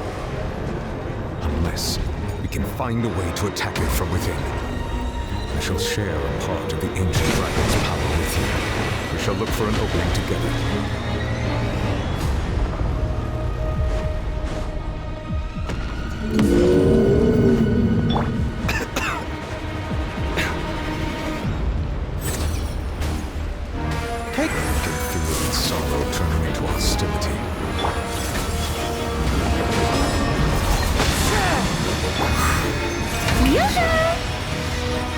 Time to shine!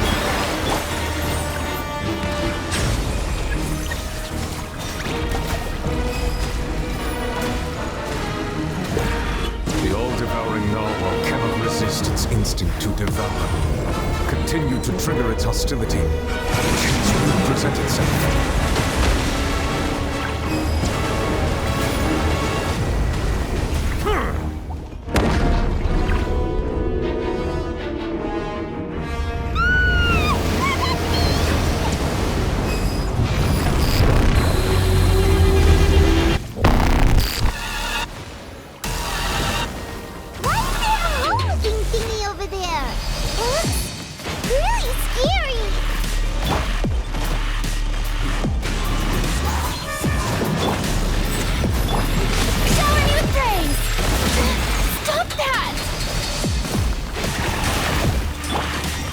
Silence! I have granted you my protection. Do not fear. Seize the moment and use my power to suppress its root from within.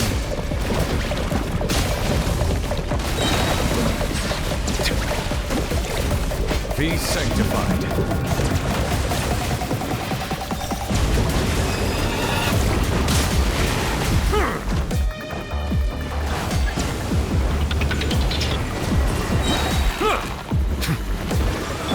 Falling leaves, adorn my night!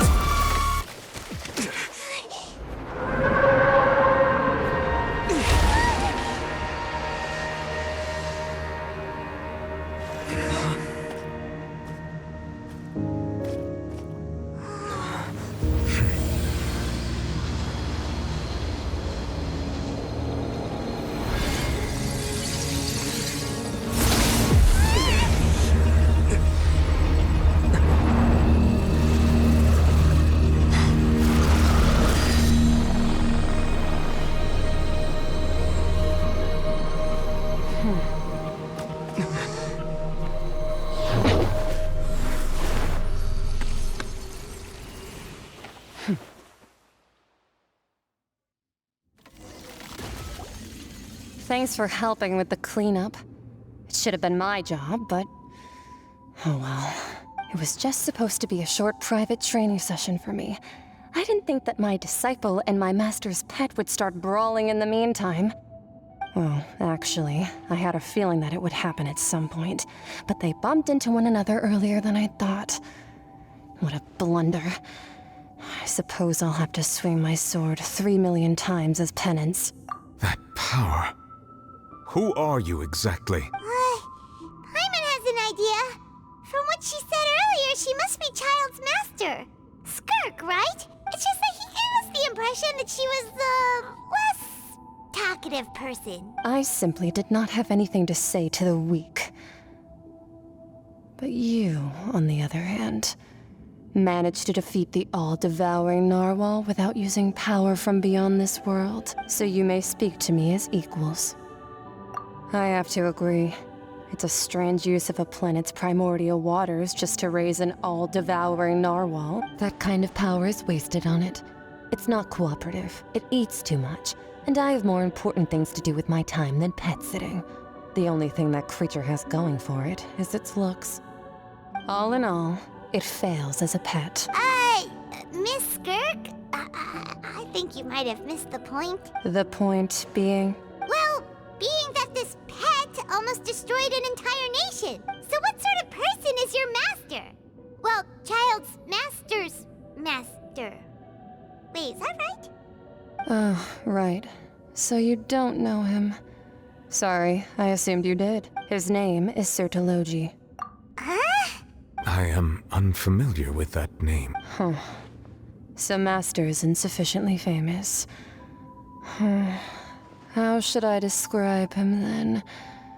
Have you heard of the name The Fowl? The Fowl? Still nothing? Well, how about the Visionary? Vetterfulnir then?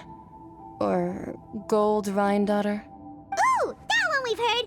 Rhindaughter's part of the Hexen Circle. She's Albedo's mom, right? Oh, so you do know that name. To be honest, I also heard all of those names and titles from my master. I don't actually know them either, but I suppose you understand now, yes? My master is likely a similar sort to Rhindaughter. They are both pursuing some form of perfection. Wait! Didn't you also mention a visionary person? Paimon didn't quite catch their name. Actually, never mind that. I believe it expedient to inform you. that the all-devouring narwhal used up nearly all its strength fighting you. Such roiling hydro energies will prove difficult for the planet's deep seas to digest. As such, the fontaine back on the surface has most likely been thrown into chaos. In other words, the prophecy that you've been fretting over should now be in full swing. What?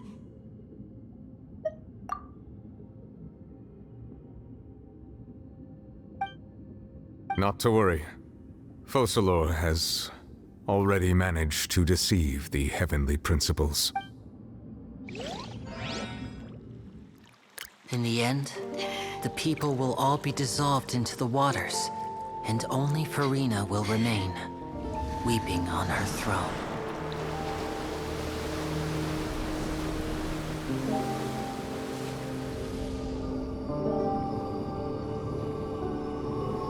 Only then will the sins of the people of Fontaine be washed away.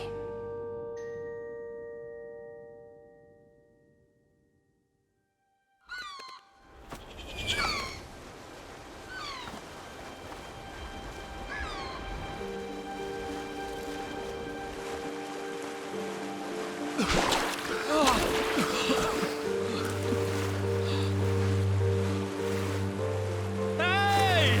Help! Over here!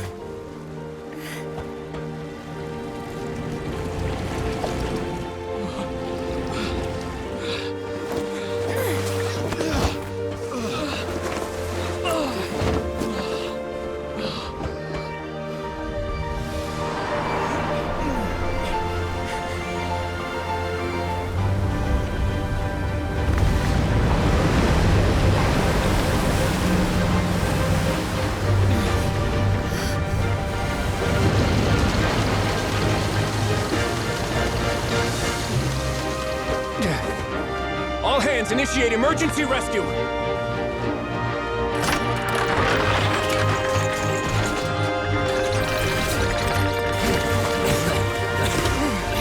Hurry!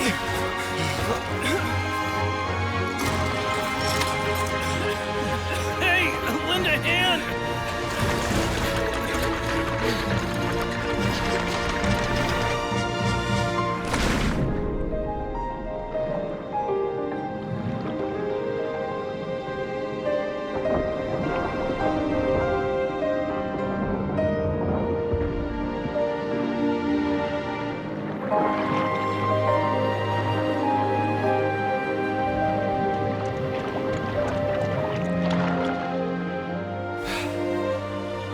Look! The water's receding!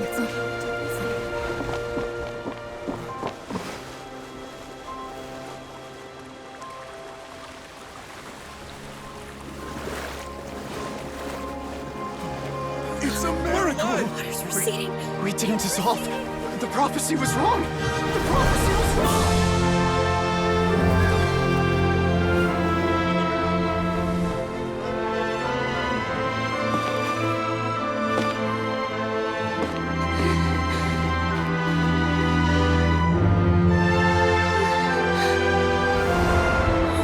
Are you alright? We're saved. The prophecy was wrong.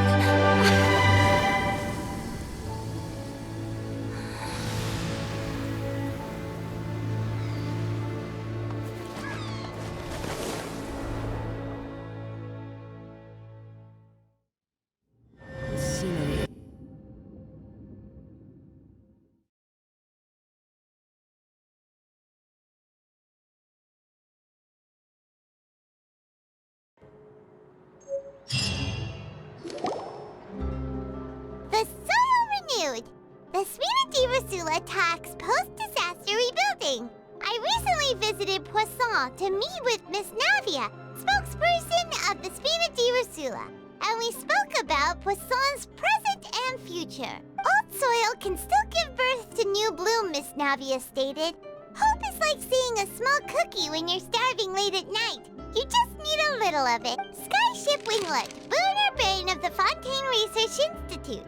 The various disputes that have arisen on account of Mr. Edwin have suddenly become a shield over the Institute. with Jurier turning out to be a once-overlooked hidden gem. People always call the first researcher mad, but few know what to call the second. And should that latter person achieve a miracle, they would find it all the harder to find a word with which to classify him and his team. Wow! Paimon barely recognizes the people in the reports. Are those really Jurier and Navia? They sound like real big shots. What do you think? Pretty enthralling, huh? The Steambird's idea was pretty simple. With the disaster just having passed, we would print a free edition packed to the margins with good news to calm people down. The value for these big scoops lies in their inevitable follow-ups. We'll publish further reports and go into the stories behind those people. Edwin's assistant, Jurier, created a true flying ship, while Navia is leading people in the reconstruction of their home. I'm sure that these stories could draw even your well-traveled eye. Paimon's curious too! Wait a minute. Didn't we watch everything happen from start to finish? What's there to be curious about? And that's exactly why I'd like you to come conduct interviews with me. You're the best incubators of news, if you haven't noticed. And also, with you around, I'm sure I'll get to see that Duke. Are you sure? Hasn't he turned you down several times already? Oh, this time will be different. Come on, let's head to Poisson first, and then make a trip to the fortress. There are some things you'll only know when you get there.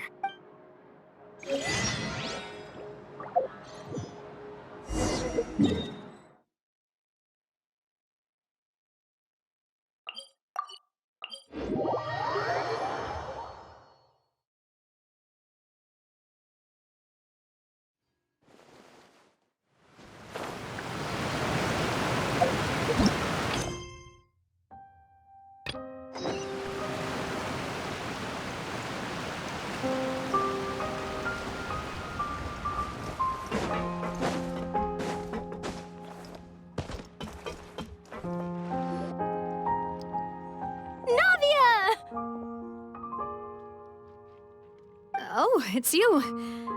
What brings you all here? Hey, we're just having a look around. I'm here to update myself on how things are going here. Oh, the Fatui are here too. Let me introduce you. This is Mr. Garunt Snezhevich.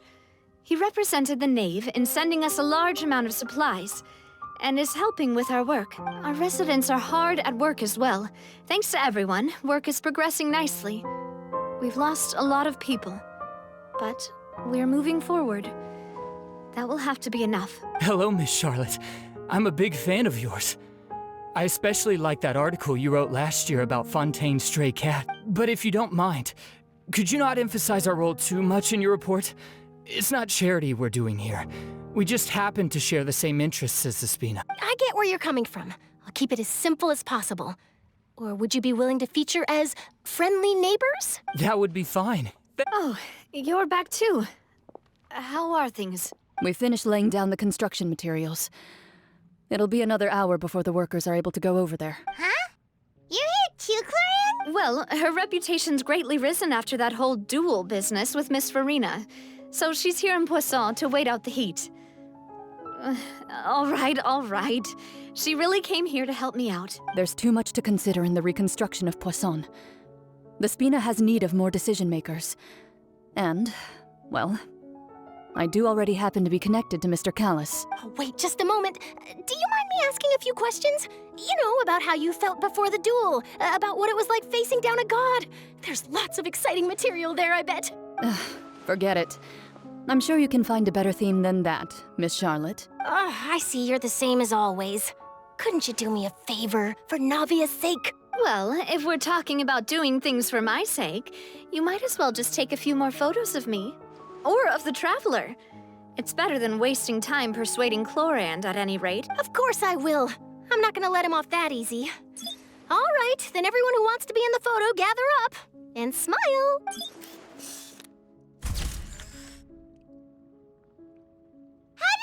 Was it a good shot? Did Paimon look cute in it? Not bad. Your addition really helped the composition of the picture. All right, hang on a moment. Let me snap a few more shots. All right, that should do it. I'll be back here later anyway, so let's call it You're very quick. Speed is of the essence when it comes to the news, and freshness is the key. Also, not to brag, but I'm pretty good at building connections. Who knows? I might eventually get that interview with you after all, Miss Clarand. Wow, you really do have that never say die spirit. I'm impressed. I'll hazard a guess that this is how you got that interview at the Fortress of Meripede. Whoa, you're well informed. Let me make a guess too. I asked Sigewinne, who told Monsieur Neuvillette, and he told you, right? That's a very complete information chain. In truth, all Monsieur Neuvillette asked me was, when did the Fortress become so friendly towards the media? I told him that it was best not to speak too soon. There's no guarantee that Wriothesley will make a personal appearance. You're right. I've got to treasure every moment I have with them. In which case, I'll be making a move first. Stay safe now. And tell me if you hear anything interesting. I'll treat you to afternoon tea in exchange.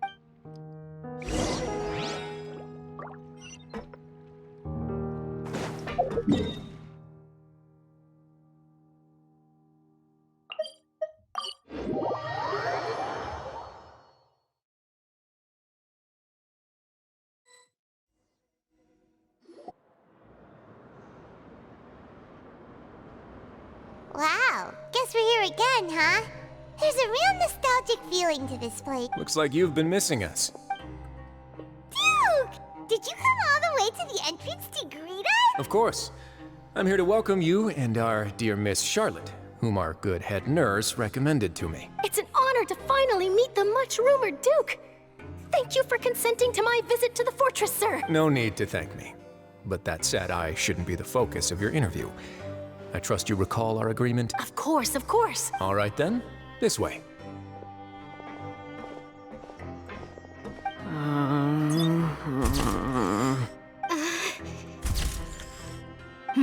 Hey, no need to be so nervous. I've already taken all the photos we need. Miss Charlotte, do these pictures really need to be published on the cover of the Steenberg? It would seem that Miss Lorvine doesn't want her face to appear beside that of Mr. Jurier, Sir, please don't say things like that. But it looks like dear Mr. Jurier denies it. Might this interview be very important to you then? No, I just... This is my first time being interviewed, and I'm very thankful to the Steambird for... Now, I might not look it, but I actually did meet Mr. Edwin once. And I'll be honest, I enjoyed chatting with you more. You've definitely got more of that genius vibe going on. The boat that brought about a miracle, the ark that saved the people. Why, you recreated a myth back there, like an emissary of legend. Still, if I might ask, where's that flying ship now? Looks like Charlotte's trying to get herself another exclusive scoop. I have to apologize, but that ship is presently in the bowels of our factory. I'm afraid it won't be easy for you to get a shot of it. Really? Well, then in that case, could I have an interview with you to make up for that long? You already know my answer, I'm afraid. Best you interview our head nurse instead. Or perhaps you'd like to take another photo of this couple of researchers? Did you really have to use the word couple? Well, then, 2 solo photos will do. Is my hair messed up? Please, someone help me have a look. Things sure are getting pretty lively here. We've seen this kind of thing before. Oh, seems like everyone's here. Would any of you like to try this new drink I came up with? Ah, Sigewinne. Hey, Miss Charlotte. Why don't you, take some pretty photos of our head nurse? Sure. Come on, Miss Sigewinne. Over this way. Let's find a brighter spot. Sure. Do I have to smile? So, how have things been at the front? Same old, as you can see. Fontaine's undergone some changes, but this place is still more or less the same. Other than that flying ship, it got a tad too much attention, I think. That's why I decided to let the interview go through. We should direct more public opinions toward the behind-the-scenes heroes. Am I right, Mr. Jurier? Miss Lorvine? You're too kind, sir. I believe that you too should have your day in the sun. Not that you would want that, which is a pity. I'll just leave the spotlight to you two. I see. Lots of things happened that day, huh? Anyway, regarding that Harbinger, I'm not sure you remember, but his 3 young followers are still waiting for his return. He sure did win them over, over, huh? I'll tell them that there's good news and bad news. The good being that their boss seems fine, and the bad being that they must face extended sentences for abetting his escape. Oh, actually, what about you? Are things gonna change for you too? What change can there be? The fortress will keep chugging along, and so will my duties. As to what Miss Farina's departure will mean for the nation, and if our laws and governance will be transformed, we'll leave those to the folks in the overworld. Hey everyone, the photo shoot's done. Good. In that case, let's call it a day. Thanks for your cooperation. Come on, Traveler, let's go. Till next time, everyone. There'll be a next time? Maybe. Who knows? I might write a story about the underwater factory next time. Until then. All right, last stop, the docks.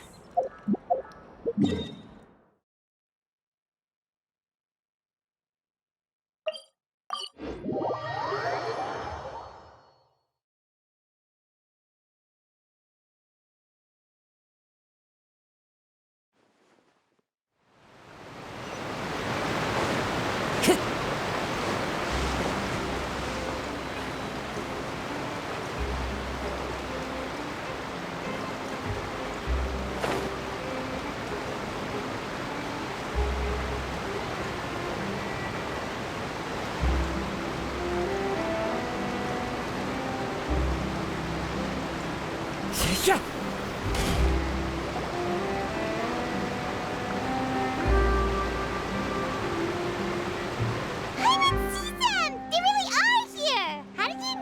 Navia mentioned that she stayed in touch with Linny and the others after working together. Apparently, they've been at the docks distributing these strange pockets the whole time since. Traveler, Paimon. And Miss Charlotte, too. Would you like a magic pocket? What sort of gadget is it? It's a wondrous bag that can be used to carry many things. The water level has returned to normal, but if you see any of your things floating around, you can use this to carry them. Or you could trick a friend into doing it for you. Trick a friend? I wonder which of my friends would fall for that. You could just make a friend like Fremine here. Isn't that right, Fremine? Is this what you meant by, I'll help you make some more friends? To be honest, that sounds pretty sweet. Could I have your contact, please? Sure. Please, write down my address. You sure are working hard to help Fremine socialize. He was the one who proposed doing this. He even wants to assist in our magic shows. Yes, I was planning to first introduce Pear as an assistant, and later Fremine himself. In the future, I think we can leave underwater escape magic to him too. That said, would anyone want to see a diver escape underwater? Oh, it'll work out. Every journey begins with the first step. He'll become a part of our show eventually. Lynette, could you come over? Miss Charlotte says she wants to take a picture of us. Got it. My, that Charlotte is rather perceptive. She got rid of everyone the moment she realized I had something to say to you. So, how have things been, Traveler? Father says that you did a great deal during the latest events. She's very grateful for your contributions to Fontaine. That's all right. We were more than happy to help. So, what's she doing now? Oh, I guess you haven't heard. Well, after Lady Farina left, Father and Monsieur Neuvillette opened negotiations, during which he gave Fontaine's gnosis to her as a diplomatic gift. A diplomatic gift? A gnosis? Yes, I was quite surprised at first myself. But when I thought it over, there were actually a number of things going for it. It could have been done as an apology for the incident with Lord Child, or as thanks for his help in tying the all-devouring narwhal down. Furthermore, Father did also lend significant aid to Fontaine and Poisson. Well, that's true, but this is a gnosis we're talking about. Doesn't this seem a bit irresponsible? I would agree, but I've also heard that it seems that Monsieur Neuvillette has had a significant change of heart regarding the matter. So there's some reason for this that only Neuvillette knows about? I suspect you'll have to ask him about that yourself. Yes, speaking of which, I did see him strolling around the entrance to the Fortress of Meripede a while back. Isn't he real busy and stuff? Paimon didn't think he'd have the time for that. But back to the topic. The Gnosis was given to the knave, right? What about Child? They say that he's returned to Snezhnaya to recover from his wounds. I hear that the recent disaster really did a number on his health. That's true. When you think about it, we've had loads of run-ins with the Fatui. To think we'd be allied with them this time. So shocked by such a simple switching of sides?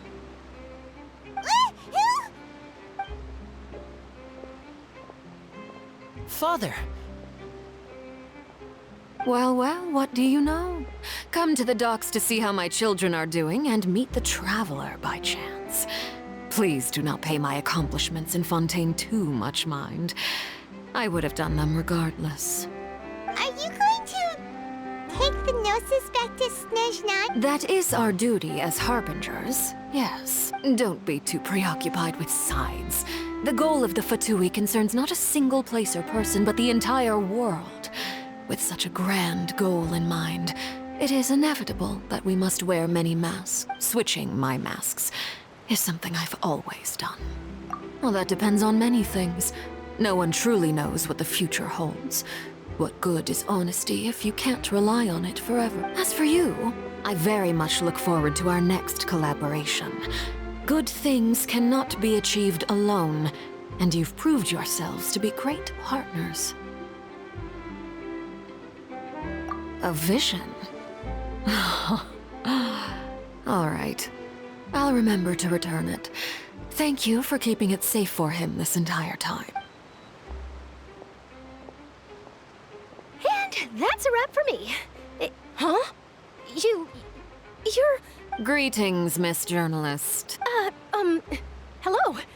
If I'm not mistaken, there are diplomatic channels I'll need to report to take a photo of you. That is correct. So forgive me, but I will not be able to serve as a subject in your article. However, feel free to write as much as you'd like about our dear magicians and our upcoming rookie talent. I will. The sea breeze is quite pleasant. I shall continue my walk while the weather remains so agreeable. Farewell. Farewell, Father. Oh, she has such an intimidating presence. I didn't even dare to take a picture. Thankfully, I've already wrapped up all my pre-scheduled interviews. Thank you all. This'll be more than enough for me to write about, I'm sure. Don't be too nervous. Why don't you take a magic pocket before you go? Here, Traveler, Paimon, you take one too. To move things about? That's right. Funny. I was giving out magic pockets when we first met too. And what do you know? I'm doing the exact same thing right now. So many things have happened, but the pockets are still the pockets. I guess this must be life. We will all follow our own paths, and serendipity will lead you to your fated friends. All right then. We'll be handing out pockets in some other districts later, so we'll get going now. Have a good day, you two. Well, guess we sent Charlotte off. Shall we go see how Neverlette's doing? As long as he's not so busy that he doesn't have time to chat anyway.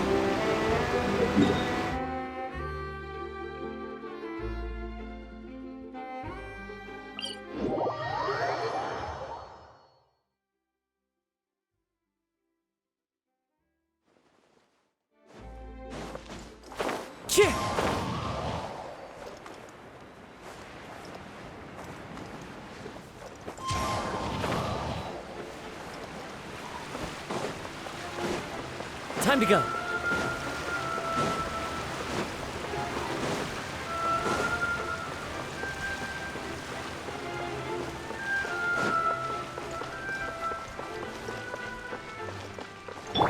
Mind the side effects. The entrance to the fortress! Ooh, he really is there!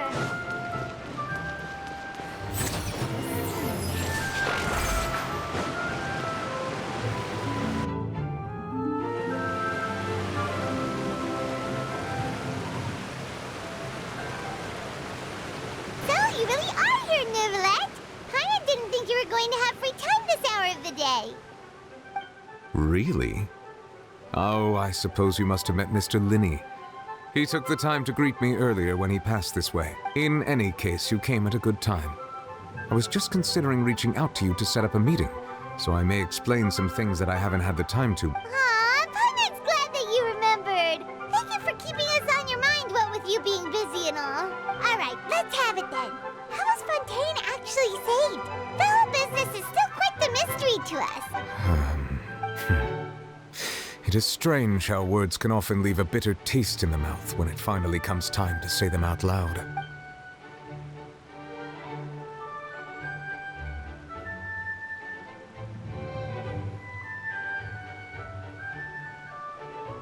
Whoa. So that's what happened? Focalor destroyed the divine throne of the Hydro Archon and restored your power to you, transforming you into a fully fledged elemental dragon sovereign. But Paimon still doesn't quite get what you did to save the Fontanians from dissolving. For me, the authority of the ancient dragons refers to absolute control over the hydro element. Fontanians were incomplete humans born of Egeria's use of the power of the primordial sea, with constitutions similar to that of mimic. But so long as those primordial energies remain within them, I could use the ancient dragon's authority to grant them true blood, after the fashion in which life was first brought into being on this planet. In other words, when I gave my verdict, Fontanians became true humans, and thus would naturally no longer be dissolved by water from the primordial sea. Focalor must have counted on you to make that decision as well. Your verdict was the key to making the prophecy appear to have come true while saving everyone. Yeah, and in a manner of speaking, Focalor finally managed to fulfill the original Hydro Archon's wish to turn Oceanids into real people too! It seems from your expressions that you still have more things you wish to ask. Ask away. I will tell you the truth as I know it. I have investigated his case along many avenues, and I have learned that he once fell into an unknown chasm when he was young. There, by chance, he awakened the all-devouring narwhal. But whether it be by sentiment or reason, that should not have been enough to consider him the root cause of the disaster.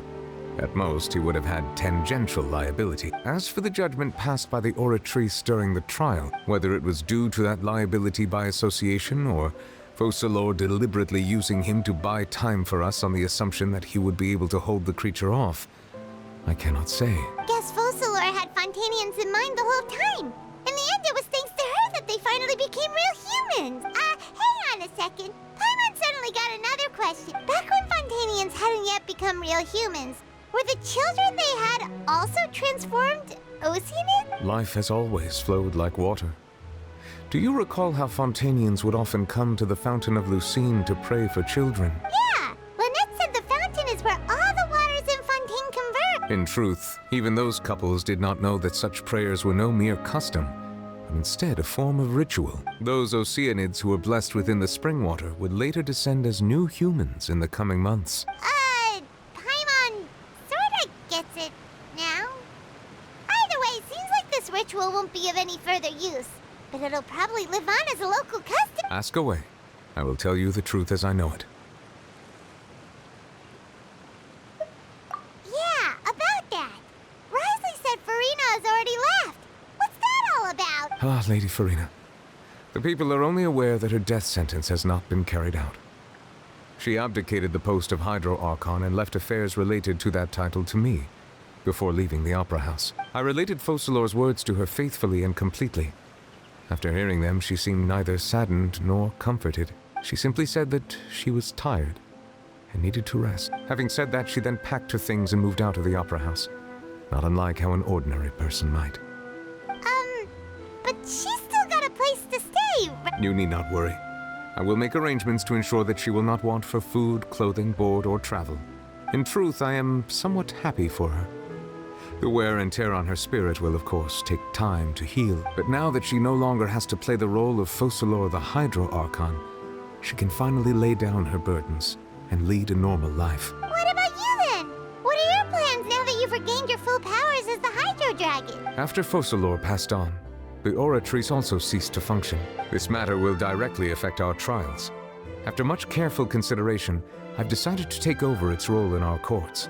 From now on, I shall hear cases and pass verdicts by myself. Looks like you're still considering stuff from the perspective of the Udex, huh? As an elemental dragon, there are indeed many things that I must do. But this power and this duty, in a manner of speaking, you could say that both were granted to me. As such, before I attend to my other responsibilities, I must first and foremost continue to serve Fontaine as its highest judge.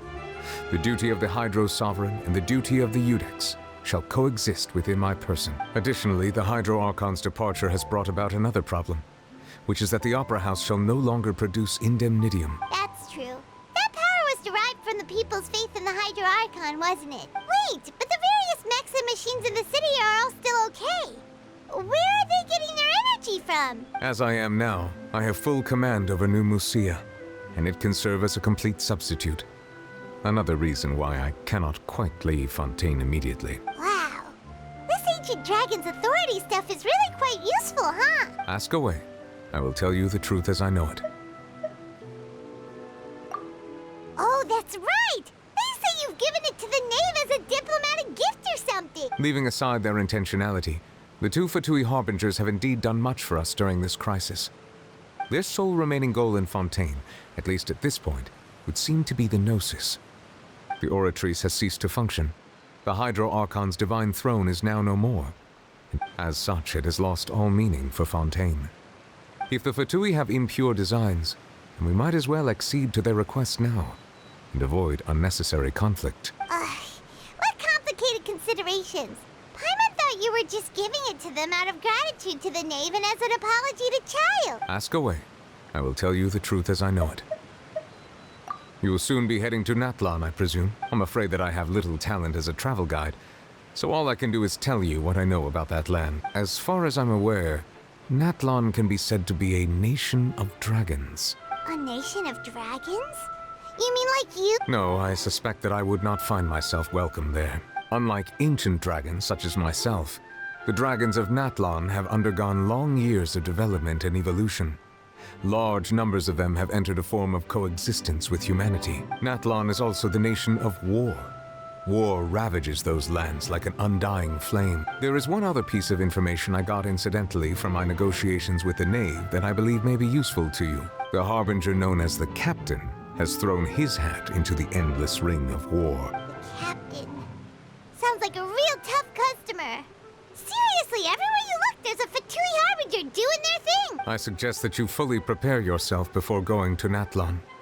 In the meantime, Fontaine's doors will always be open to you. Ask away. I will tell you the truth as I know it.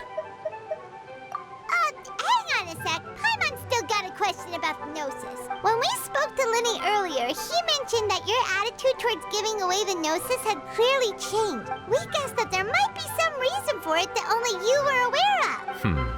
No wonder the House of the Hearth is the Fatui's intelligence division. They are certainly sharp. So regarding this specific issue, I was just getting ready to share something with you. What is it? In truth, I exchanged some further words with that lady named Skirk after sending you two back to the surface. It went something like this.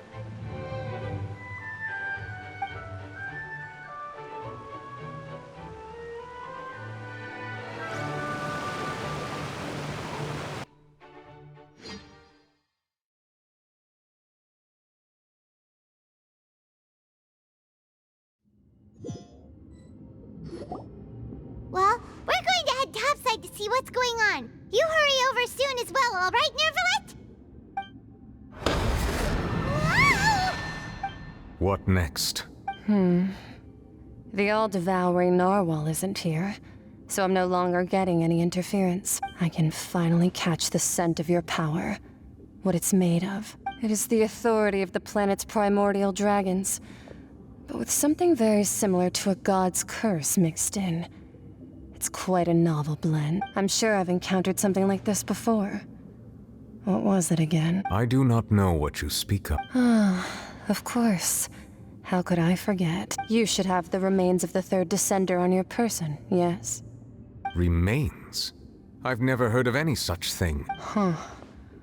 According to your parlance, I believe it may be called a gnosis. Well, that much is true. After Focalor's divinity faded, she handed her gnosis to me, but I fear I have never heard of it described in the manner that you just did. I've been training with my master, the Foul, ever since I was young, and I have never returned to the surface since. So most of the information I possess, I got from him. It is only natural for those who are greater than humanity to possess a different sort of common sense, which is why there are so many problems in our attempts to communicate with humans. Regardless, you should probably get rid of objects of misfortune to prevent any disasters from befalling you. To live in itself is a blessing. But once a person dies, the bonds he once had with this world shall all turn to cursed. What do you mean by that? No need to fret. These are just my personal thoughts, and my reason for no longer wishing to return to the surface. This third descender you refer to, who are they? And when did they die? Master never mentioned them to me. Perhaps it just wasn't that important for me to know. If you're interested, though, I could ask him. I'll be sure to pass the answer on to you next time. Next time? You believe we will meet again? I do. Wait. I have a disciple of my own, don't I? He can be the messenger then.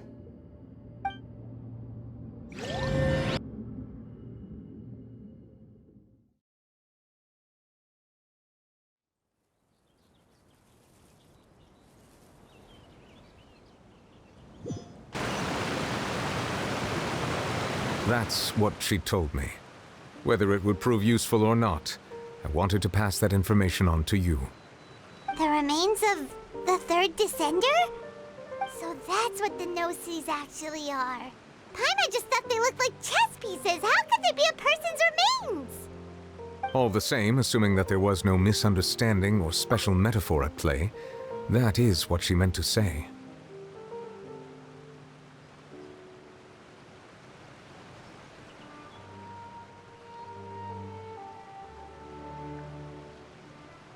And she said that it would bring misfortune and that you should check it, which is why you gave it to the fertility. If she speaks the truth, then I would simply be putting Fontaine at unnecessary risk by keeping it here.